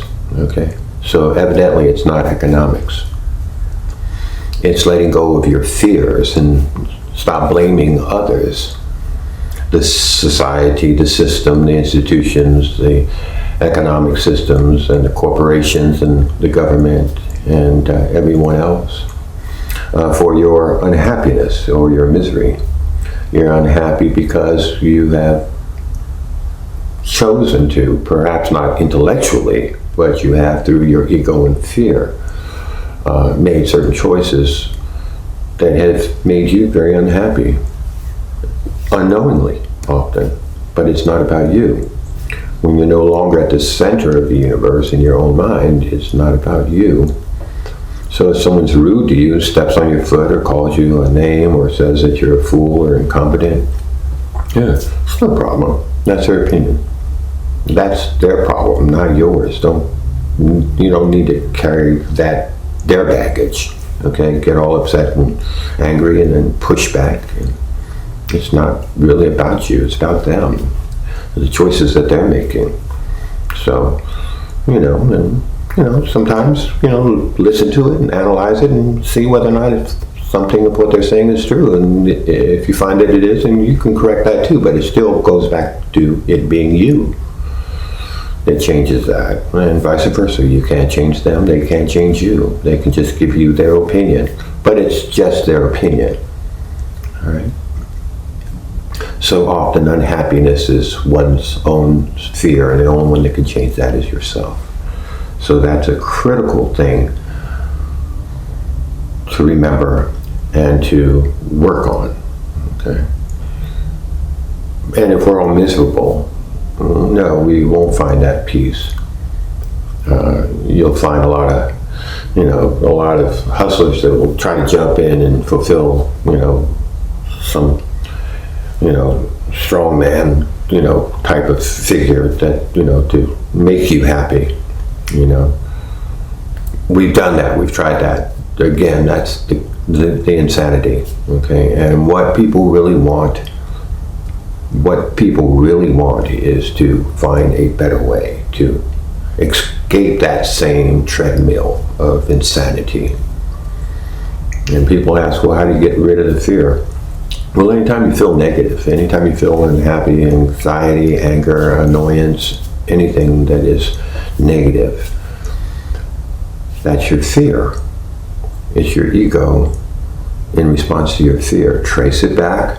Find out what it is, own it, accept it, be authentic, and then change yourself, get rid of it. And when you get rid of those things, can be done by having strong intent, because the intent will change the probability futuristically of who you are. That's the core. We can be happy now. We don't have to wait for decades to be happy. It's ourselves that make ourselves so miserable. You can blame it on others, but it really isn't. We can begin to own the responsibility of becoming a more quality, conscious, happier person. People think about who's telling you what to believe when you have this fear of, let's say, the afterlife. People are trying to figure out reality. That's what fear of mortality, is concerned. It's not knowing. But when you talk about, let's look at universities and in their physics departments, you'll find now that a lot of the foundations are discovering things that are changing all of the textbooks, changing all of the paradigms, all of the past, lesser understandings within their own sciences. And they may not want to do that. Economically, it's expensive. It's risky for people to come out and tell truth. It changes the hierarchy within the world of academia when you challenge own bad ideas. But as the collective within those circles of the world of academia come to those consensus, which they are now, then the paradigms have to define what is in the teaching material. Okay. And now that they're starting to adopting these realities and getting rid of the old school paradigms and bringing in the new educational systems that go past what the rigid, bad science was, it allows for the entire shift of mainstream consciousness to take hold as those, ones that are the arbiters of truth begin to find their own cohesiveness of articulating what those facts are based upon their real world science, their objective science that they've run. So when we're talking about logical science, it is logical science, but it's also common sense. But then again, common sense is not that common. It's common sense to know that you influence your reality. It's common sense to understand that you've been sold a bill of goods that has not held up under the scrutiny of time. And it is going to become, in reality, common sense, the sense of the common understanding, the prevailing thought is going to become more common as we expand, ourselves, not just intellectually, but within your spiritual core being. And the culture sets shift and start fitting together. There's a lot of people say, do 3 kind acts a day. That kind of hacks your system. Just do 3 kind acts. Don't tell anyone about it. Just do it and be it without your ego coming into the activity. Do it for a week.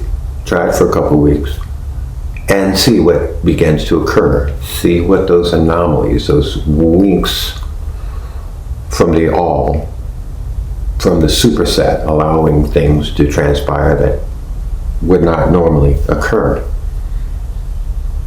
You all will begin to see those things happen, okay? You'll see these strange, kind of fantastic things happening in your personal lives. People wanting to know about the afterlife, the answer is you're immortal. Death is what happens in simulation.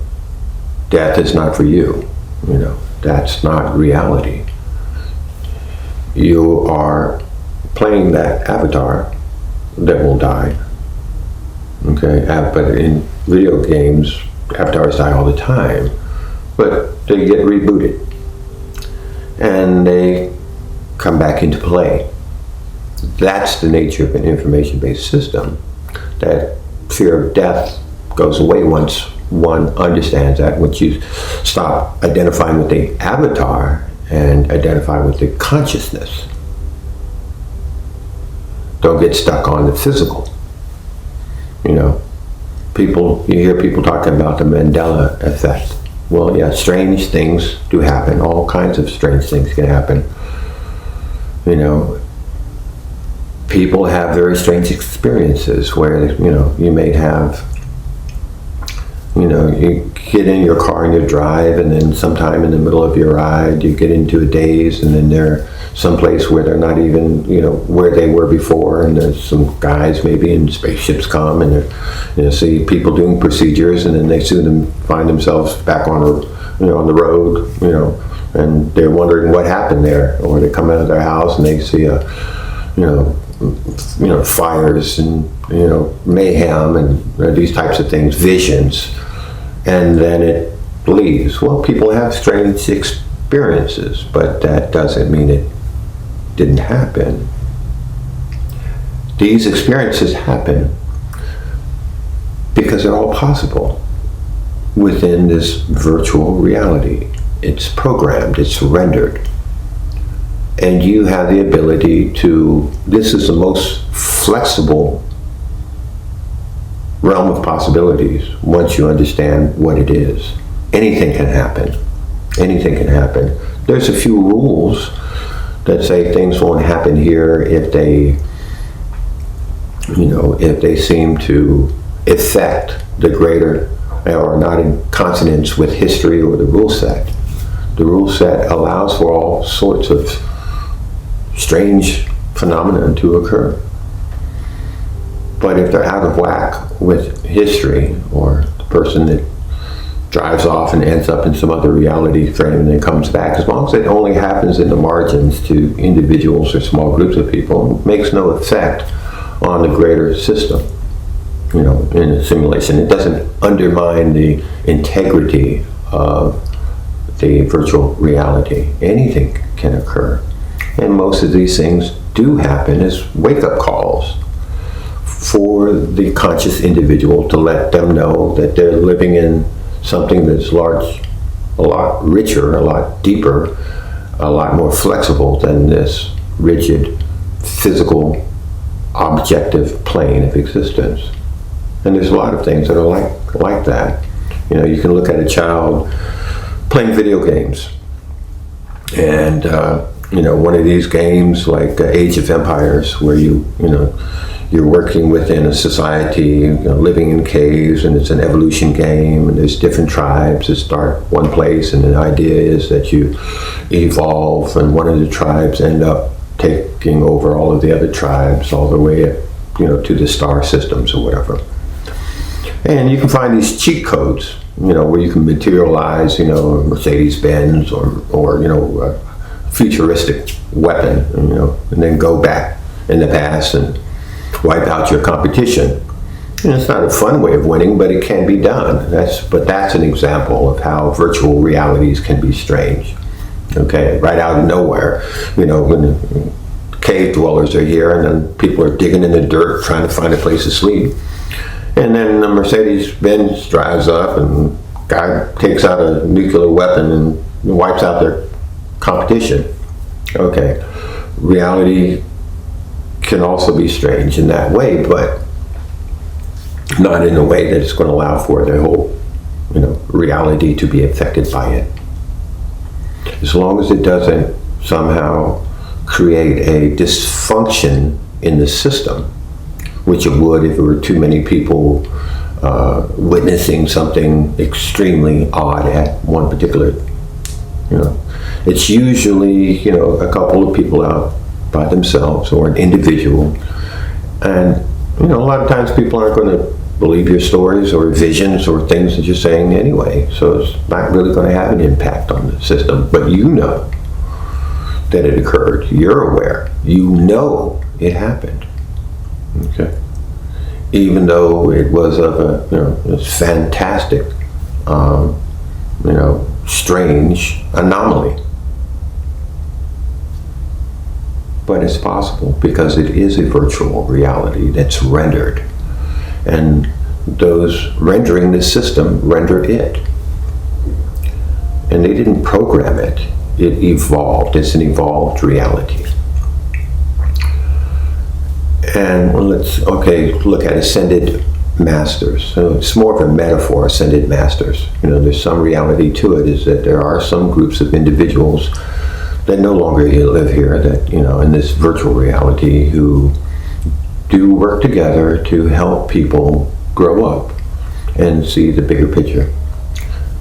That's real. And ascended masters is as good as, metaphor to stick on that as anything else. But it's not really that.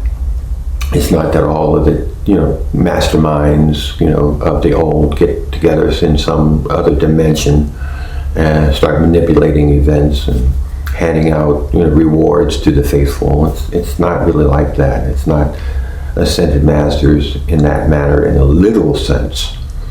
But it's not a bad metaphor. in a metaphorical sense, but don't try to make these metaphors too specific.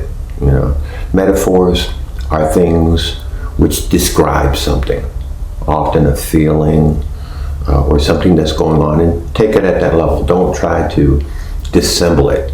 Try to, make it too physical, too detailed, anthropomorphize it.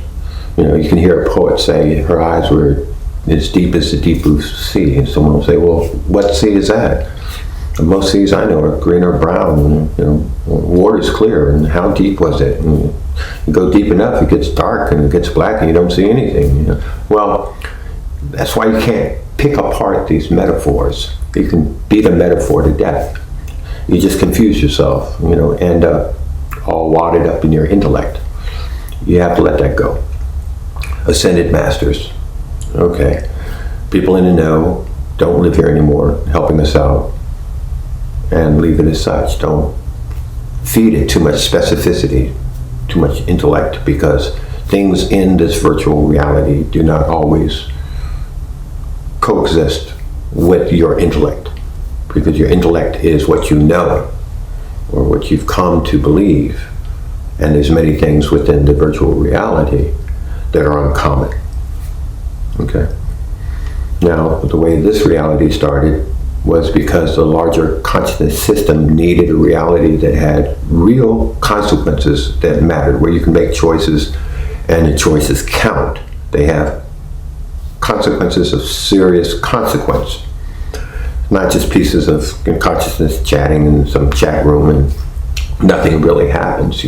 It needed an environment where consequences could occur. Free will allowed for real consequences to occur. Caveman falls off the cliff and breaks his leg. It hurts really bad for a while and then he dies. Those are real consequences. It started with initial conditions, that little ball of plasma, underneath pressure and, high temperatures and hit the run button and the plasma starts to change according to the rule set. Gravity, part of that rule set. A lot of other things in the rule set, and that scientists try to discover the rules. They try to figure out those little nuggets of truth by running their experiments until they can find those things that in fact are all part of that. Okay. So there's all parts of the rule sets, even things that, you don't know what a rule set is until you discover it. And there's a lot of things that are yet to be discovered. A lot. Okay. But it's an evolved reality. And when the evolved characters in the simulation have interesting choices, then consciousness can go and play one of those characters. You are the consciousness playing one of those characters. You're not the body. You're simply inside of the mechanism, the vehicle, the avatar that is in there, just as fields, electric field, gravitational field. Fields don't even exist. They're mathematical extractions. Okay, yes, I'm speaking and, my speaking creates a little electrical signal, in a microphone, and it goes down, and then it, comes back out and, goes out on electric magnetic field and goes into computer. Yeah, but there's no real field, it's just information, and there's rules. So if I have a charge here and a positive charge and I'm holding them both and I let one go, what's it going to do? Well, it's going to move away because positives repel each other. Not because there's a magnetic field between them, but because there's a rule. Charge 1 times charge 2 divided by the square and the distance between them. It's physics. It's information. You don't need a field. Physicists made up fields to make it sound as if there was something physical going on. But there are no fields. How much does the field weigh? How many fields can you put in a bottle? Physical things have weight. Light has weight. Photon. It can be regenerated through photosynthesis, turned into mass and matter, into plant, and then that plant can turn into rock, fossilized. That's all physical. But forces don't meet any of the rules of physical. It's just a mathematical contrivance. We have the rule set that works the way it works, and then we make up the term field as if it were a physical thing, and it helps us to understand the rule sets. It's a handy thing for us to help us articulate. But gravity is even like that. The other day, a couple years back, they thought they saw a gravity wave. They didn't measure a gravity wave because there is not a gravity wave. They measured a force. A force was there. Yes, a force is real. A change in the force occurred, which they were able to register. But the field wasn't there. All right? Because force is a real thing, okay, in this virtual reality, rendered as a real thing. But the fields are not. They are just rule sets. When the first physicists came up with, the term fields, the rest of the physicists adopted it, pretending as if it's, in their minds, intellects, that it's a physical thing, but you don't need for it to be physical. It's just an extra thing. And the same is true like with gravity. It's why it works the way it works. It's a rule set. So what we've been talking about is manifesting, creating your reality. You being the programmer, you being the decisive individual which has done certain activities, that practices through proper methodologies that afford you the ability to make these changes, minor and major changes in your physical reality, your objective real world existence, your day-to-day practical living scenario. And how probability factors play a part in that. How probable something is, how unlikely something is. And so the natural question will be, well, what are those methodologies? What should we begin practicing? What is it that I can start doing today, tonight, tomorrow that will afford me to start experiencing some of these anomalies you said can actually begin to happen in our lives, that we ourselves, even if no one else witnesses them, are real, and things which we know in our core existence and within the authentic nature of our understanding. That's my little dog back there moving around on the cushion. Excuse the noise. But this is where we were focusing today. And so how, in fact, do these come about? How can we make this process begin to occur? How can we bring it into so-called real world? How is this practical for me? All right. Well, I'm going to give just a couple examples. I gave an example a little bit earlier about the scenario with my sister who's transitioned, and the pact that we had made with one another, that we would, and we had made this promise over, decades, always somewhat jokingly, but we both, in our hearts understood this both equally to be as real as not just something neat to talk about amongst siblings. And we kept this pretty much as our secret. But nevertheless, we both sincerely believed in the possibility, not even more so than that more than probability or likelihood. We knew it was possible, but we were just making the agreement that we would agree to do that for the other, to give that empirical evidence that the other would need to help bring them one step further into the process of understanding, knowing, and being conscious of a fact which exists in reality. So I'll give you a couple other physical real-world examples of how this has transpired. This is just as examples. Within our small group, I talked about how there's this festival that goes on in a nearby town called Mekanopi in Florida, right outside of Gainesville. And this is where a group of artisans come together, and the vendors, and they have their goods, their wares, their crafts, their foods, and all types of strange things. And people bring things from estates that they're trying to, either make some finance off of, or divestiture themselves of, things that have been cluttering their lives, or that they want to pass along to others.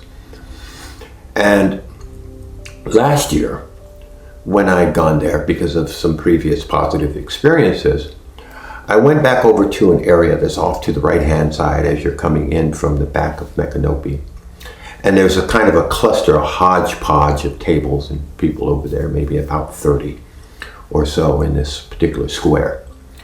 And I went over to the table where I had the positive experience from the previous year. And one of the vendors had a box in which the box had a bunch of tools, excavation tools, little chiseling hammers and brushes and things like that. And I was talking with the person at the table, trying to find out a little bit more about, what is this stuff here? What is the nature, the conglomeration of things that he is divesting himself of here? And there was a box that I was most interested or drawn toward. And it was a box of tools. And, they weren't new, or anything, but they were, these really neat excavation tools that maybe an archaeologist would use. And he gave me the background of how he came into having the box, and he was going to let the box go for, I think it was something like $20 for all the tools, which actually was a pretty good price.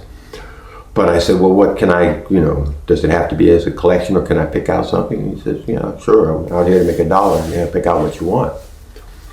And there was how can I describe it? It wasn't quite a rock, but a dirt clod, okay, with something kind of sticking out of it. And of course I couldn't just stand there and start crumbling this thing open. I didn't know if it might break something that might be inside, but I had a feeling that it might be something that would be interesting for me. And I asked him, what if I, I'll buy this tool and this, this dirt clod that looks like something's emerging from it. How much will that cost me? He's, for a brief moment pondered, and he said, $3. You can have it for $3. I kind of did it in that way because I didn't want his focus to be shifted over to this secret package in the dirt clod.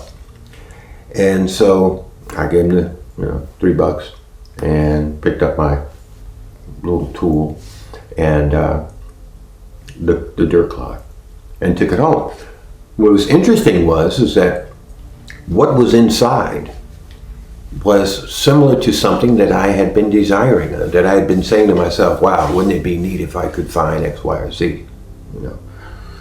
Just a quiet thought to myself, not verbalizing that, to my wife or anything at the time that, I'm expecting to find something, but I was expecting to find something interesting. And I did. And what I found after I was able to dissolve the material that was encrusting this was this particular artifact here. Okay. See if I can hold it right without dropping it. This is what was inside.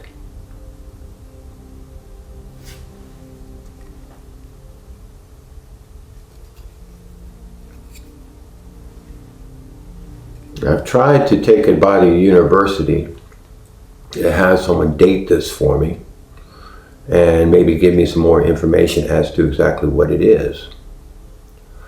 But they said that I could only get that information if I were to donate it to the university, and then they could have their scientists take a look at it, archaeologists, whomever, and define for me what it is. So if anyone out there knows what this is, or the value of it, or what have you, it's of value to me because I found it in such an interesting way. But that's manifesting on a small level, but nevertheless manifesting. So this year, I verbalized to my wife that there was going to be something at that same table that was going to be of value to me. That don't know what it is, of course. I'm not going to try to be too specific with what I'm manifesting, but I'm looking for something that's going to, satisfy me in my small little way. That I'm, have the ability to manifest through series of probabilities, possibilities, and move my own little gauge X, Y, or Z way. So the first thing we did when we got there, I told her, we have to go to the table. She says, I know. Or, well, we won't enjoy our day because you'll be trying to get over to the table, so let's take care of that first. So, because my wife knows me well. So we went to the table, and as it turned out, almost in the exact same spot as where the box was an item that I asked the woman how much it was. And she said, $3. Exact same amount as what it was for the two items the previous year. And this is what I got for the $3. Didn't have to clean it up or anything. It was just like this, sitting on in its pedestal, in its holder. Okay, just like that. And it's empty, which I wasn't really expecting for it to be anything inside, because that would probably have brought more value in the person's mind and would have cost me more than $3, but still, nevertheless, it's really nicely crafted brass. Well done. I don't have any idea where it may have come from, how old it is, or whatever, but it's an attractive piece. And it's something that satisfied my very slight and minor desire to find something interesting there. And it did, and it was with that same triad, $3. Which, of course, I'll go back to that same table next year. Another manifestation, something that happened this year, a bit more impactful relative to my real world scenario. And that had to do with my Veterans Administration benefits that are connected to my service-connected disability. And this is something that I had been working on for 34 years. And as it turns out, I recognized that it would probably be more effective for me to go ahead and allow for the greater system, the superset, to assist. But yet there was something that I needed to do in the real world context of action and activity. So I sat down and I simply wrote out a very simple letter and emailed it to the New York Times. Now, what are the odds that the New York Times is going to look at one individual's letter, find it interesting, and actually want to do something about it? Well, as it turns out, because I would not have taken my time or energy to have even began the process of drafting out the email if I did not know it was going to work. I completely, absolutely 100% already expected for it to bring some form of positive something would manifest from it. And within less than 2 hours, I received a phone call from the New York Times. Now, the New York Times, I'm sure, gets hundreds, if not thousands, of similar, hey, do my story requests per day. And for them to find this one particular letter, email, and respond to it so rapidly was confirmation that something was in my own particular sphere, okay, was able to create this anomaly of positive response, feedback from my action and belief. And what they were interested in, of course, was finding out whether I had any type of, hard concrete data or whatever that I could provide to them that would make them feel safe enough to do a story. Now, of course, they don't want to get into particular liabilities or anything, and they need to have these things well checked out before they even invest the time to put it in the pile with possible things to do. But it didn't even require all of those processes. It just the person was on the phone, happened actually to be this particular Pulitzer Prize winning journalist calling me himself. And he explained to me the strange way in which it made it to his basket. It was mathematically a conundrum within itself, how he ended up with that letter in his, important to look at email. And so he called me himself. After speaking, or during the course of our conversation, he said that he was so pleased to have received the email because I was who he had been calling the elusive unicorn. Because he knew that there was a veteran out there somewhere that had been out there for 34 years with this open case, but was not able to identify the individual because of the rules and regulations governing, the OSHA rules is what they call it, that the privacy factor.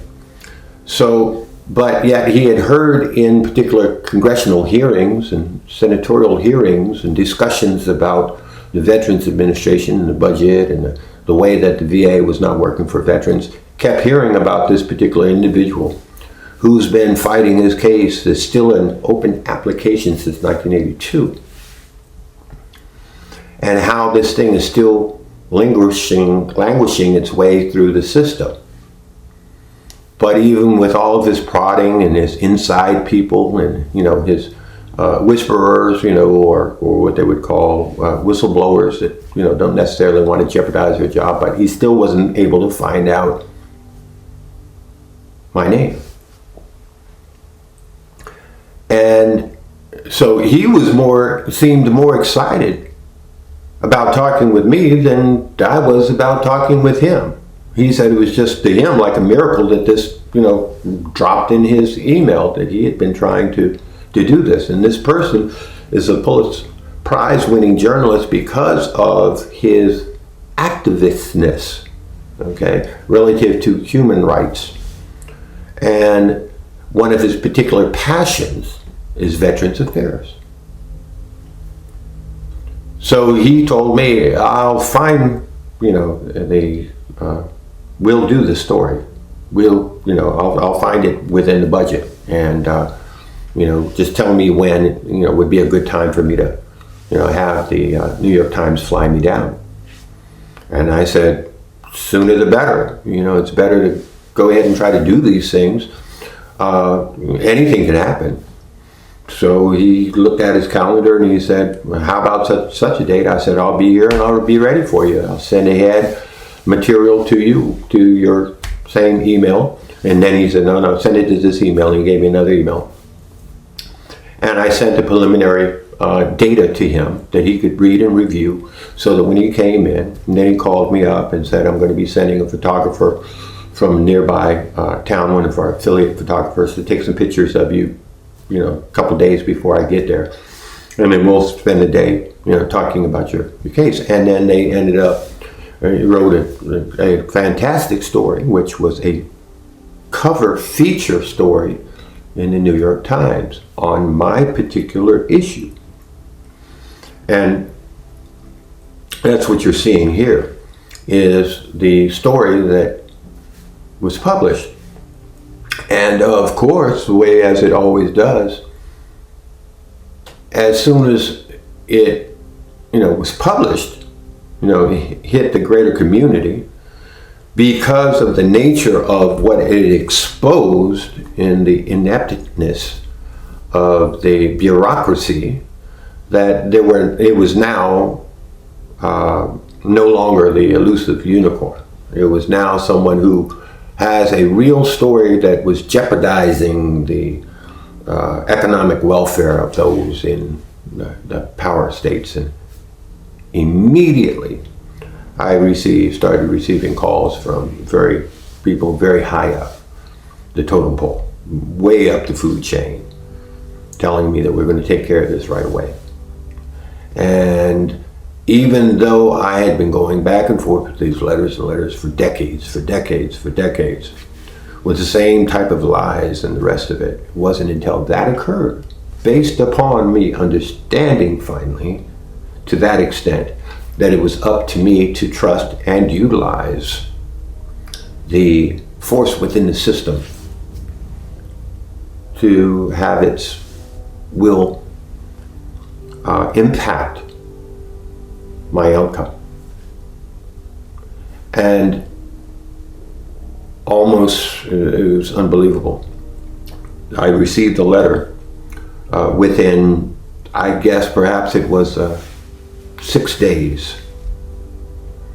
I received a call telling me that I was going to be getting a letter, and then, within the course of that 6 days was, clearly within the same week, a letter telling me that we have reevaluated your case since 1982, and it appears as though, yes, there were some errors made and your claim was always valid, which meant that they now had to calculate that retrospectively all the way back to the date of my filing, which was just within a year after my discharge, back in 1982. So that's another concrete way that one can change in a very big way the nature of their circumstances based upon understanding that this subset system of dynamic rules of order, cause, and effect can be changed in a much more dynamic way by turning over, releasing your belief that things have to work within this strict confines of the lower dynamics of the objective realm, and allow for those things that happen in a more miraculous way, for those anomalies to occur. Now, I had to edit in this particular insert, this interjection into the video, because as I was about to publish, I realized that I needed to explain something, how this works. And the fact that these anomalies that I was mentioning and sharing with you, the New York Times article and the rest of it, are not the only anomalies that occur. Anomalies have been occurring throughout, ever since the time that I realized I could utilize this force of the greater subjective realm to bend the probability factors of the objective framework of reality. Now, just as a quick example, there was a scenario wherein I actually caught advocates at the Veterans Administration red-handed changing and modifying an actual doctor's report. And these are administrative people. They're not supposed to touch any records that a doctor has written already, especially things that change the facts historically on something. But yet I was able to catch them red-handed at it. And the reason that worked for me anomalistically so well is because I was trying to get access into a program which allows for veterans to utilize the services of a local physician in the position as a VA doctor through what they call the local care program, so that you can have certain diagnoses placed into the record that the veterans or VA hospital doctors have been, for whatever reason, extremely apprehensive in providing, even though it is only providing things which can only be determined by real scientific medical means. But that would be too correct. However, I did not meet the criteria, they said, of being afforded the opportunity of being in this particular unique class of those that would be afforded to utilize this program. But because I caught those individuals red-handed in doing what they were doing, modifying, basically forging records, then all of a sudden, miraculously, well, it looks like you're qualified. Because of course, they did not want that to be exposed, that they had gone through the process of conspiring together. There were more than 3 people that were in the office at the time when they were caught doing this by me, myself personally. And fortunately, I also had a witness who was a volunteer working in their office. And then when the Veterans Administration Executive Director got wind of it, he suggested that I contact the Inspector General. That is the office that handles legal affairs, because that's breaking laws. Okay.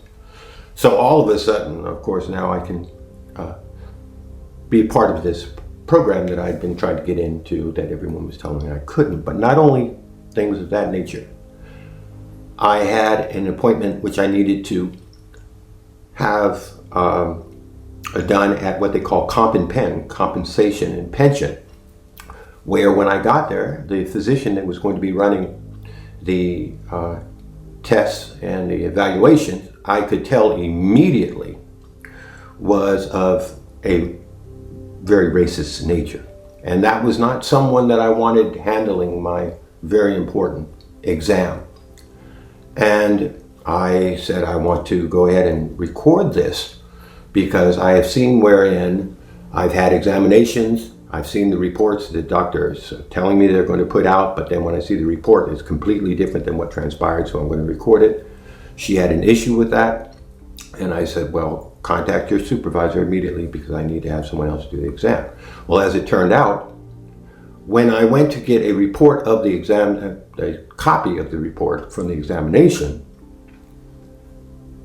the documents they sent me after filing 3 times Freedom of Information Act requests for the report that I was told I was going to be provided, they then provided me with a copy of the doctor who I had dismissed, and their notes simply saying that I refused to have the exam. And that was all that was there in the record. So I received that whisper from those higher places to go over to Comp and Pen in person and try to get a copy of the report that evidently they're saying was non-existent.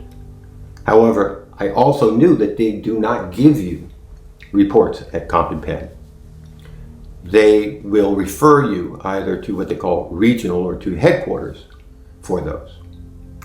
But what was also interesting was in the report that I did receive, it had a cover letter.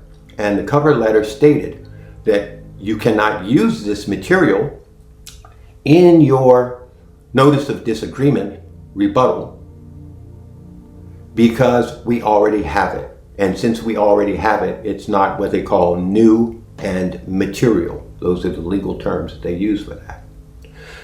So as it would have it, I went in and I asked for this material, and they looked in there and they could not find it anywhere in the records. And I was, very surprised to find that it was not even in their records. And someone standing nearby said, well, have you checked the side notes? And sure enough, there's these side notes within their system that if you click one, open up the date and kind of dig down a little bit deeper in there and open up another file, there was a report in there. And they told me, well, actually, here it is. I'm so sorry we couldn't find it at first. It seems like they would have it right on top. This is probably why you didn't get it. I said, yeah, I see. I said, well, how can I get a copy of that? Well, we can't give you a copy of it because it needs to go through the channels and systems. Well, I know what that means, that by the time I do receive it, that it will have that same cover letter saying that I cannot use it because they already have it in their records. But because I had filed the previous request 3 times, Freedom of Information request, requesting this report, and was told that that's all they have, what's interesting happened next. As I was walking out into the parking lot, getting ready to get into my truck, I hear a voice, someone walking up behind me. I'm turning around to see who this is, and it was a gentleman dressed somewhat like an orderly. You know, he had a medical smock on and kind of looking around, you know, making sure no one was looking. And he reaches inside of his lapel and he pulls out a copy of the report. And he gives it to me. And he says, I'm so sick of this. I've been working here 40 years, he says, and I see this type of thing happen all of the time. And I'm going to be, you know, retiring in 2 months. And I just overheard what was going on. He says, he told me that he was a supervisor. So that means that he wasn't even in the area out there, the receptionist area where he's supposed to have been. So as the anomalic circumstances would have it, he happened to be there at the time when I was asking for something that I did not expect for them to provide me, be able to provide me in hand. But I did expect to go home with it, otherwise I would not have come over for it. And here it is now that he's handing it to me. And he gave me his name, and he gave me his phone number, and said that I could feel free to use his name if I needed to, as to how I got a copy of it. He says, because I'm just sick of it. That's someone doing something literally just from the heart, genuinely, without concern of repercussions relative to their own particular affairs. And that's the nature of whistleblower type of sincere people who fight against those bureaucracies that are not trying to provide what someone is due and allowed by law legally as already being theirs, because they have so many bureaucratic ways of blocking you from receiving your entitlements. And that is another one of those anomalies which one can effectuate in their real world, practical, everyday, objective reality that can occur when you are working the system of the greater superset to modify the circumstances of the prevailing situation that's ongoing. So there are many more, but because of the nature of how statistically unlikely that is to happen, and the series of anomalies that would have to come into effect in order for that to have transpired, so that now I have this document that I could not have used even if I received it in the mail. I couldn't have used it. But because of the back channel way in which it came into my hands, and I already had their letters telling me, as to the responses of the Freedom of Information Act, that they did not have it, now it qualifies as being new and material evidence, which they did not have. So that's why I had to interject that, to show you that yes, there are things that you have to do. No, horses don't fly, okay? There are real world things which you need to initiate as you are utilizing the source power mechanisms to bend the objective reality rule sets in a way which are afforded to you by the rule sets of the greater force, the subjective reality, out of which future is derived, because it's all consciousness. It's all data. It's all you manifesting what is going to transpire based upon probability, likelihood, those physical factors that they know now through physics can be modified through your actions and intent, as long as it doesn't change the I guess it would be the dynamics of the integrity of the system. It doesn't upset the apple cart. It just basically deals with my own particular needs at the time. And then it brings in all of these other forces and people, and levers and switches start moving, and this person happens to be out in the area at the particular time. He happens to be of a particular goodwill-hearted nature, that he has just seen this type of thing go on so much that he just says, I'm sick of it. I have to help this person before they get in their truck. And he did. And he went out the back door and he stopped me out in the parking lot before I got in my truck and gave it to me. That's how it operates. But he couldn't have done that if I had not already known that I was going home with it. So let me go ahead and wrap this up. Because these variances within the possibility and probability factors were not so weighty that they would disrupt in any way the integrity of the greater system. So some of the things that we'll be doing, first off, will be identifying the practices, the modems, the methods by which one can begin the process of providing themselves with these practices, things which one can physically and mentally do, which will begin the process of broadening your scope of understanding, of knowing that these things are possible. That's manifesting. That's being the cause of most of the things which will materialize in your life. And you can do it, as I show, on all different levels. Okay? As well as in larger, more impactive levels that make huge changes in your economics or your broadening your scope of possibilities, of options, of things that you can and cannot do. And those are not miracles, but there are still, nevertheless, in my own particular world, miraculous in how they come about. But they're not supernatural, it's just super, that it's so natural. And that these things that we may have called occult in nature, understanding that simply because they are hidden dynamics, cannot be accessed and effectuated. So that's what we'll be doing next, is taking a look at those things that we can begin doing right now that in a relatively short period of time will begin to expose themselves to you as being truly operative within the system, because they'll be happening to you. So in wrapping all of this up, we're going to now recognize that we are going to begin the process.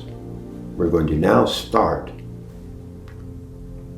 the objective application of methodologies that will afford you the vehicles, means, and operative mechanisms to begin the process of changing things in your real world. The methodologies that you can begin to practice immediately that will begin to establish in your life these anomalies that will verify to you with empirical evidence the real world, objective practicality of utilizing the greater system that's at your disposal. All right. So until then, peace, love, and prosper.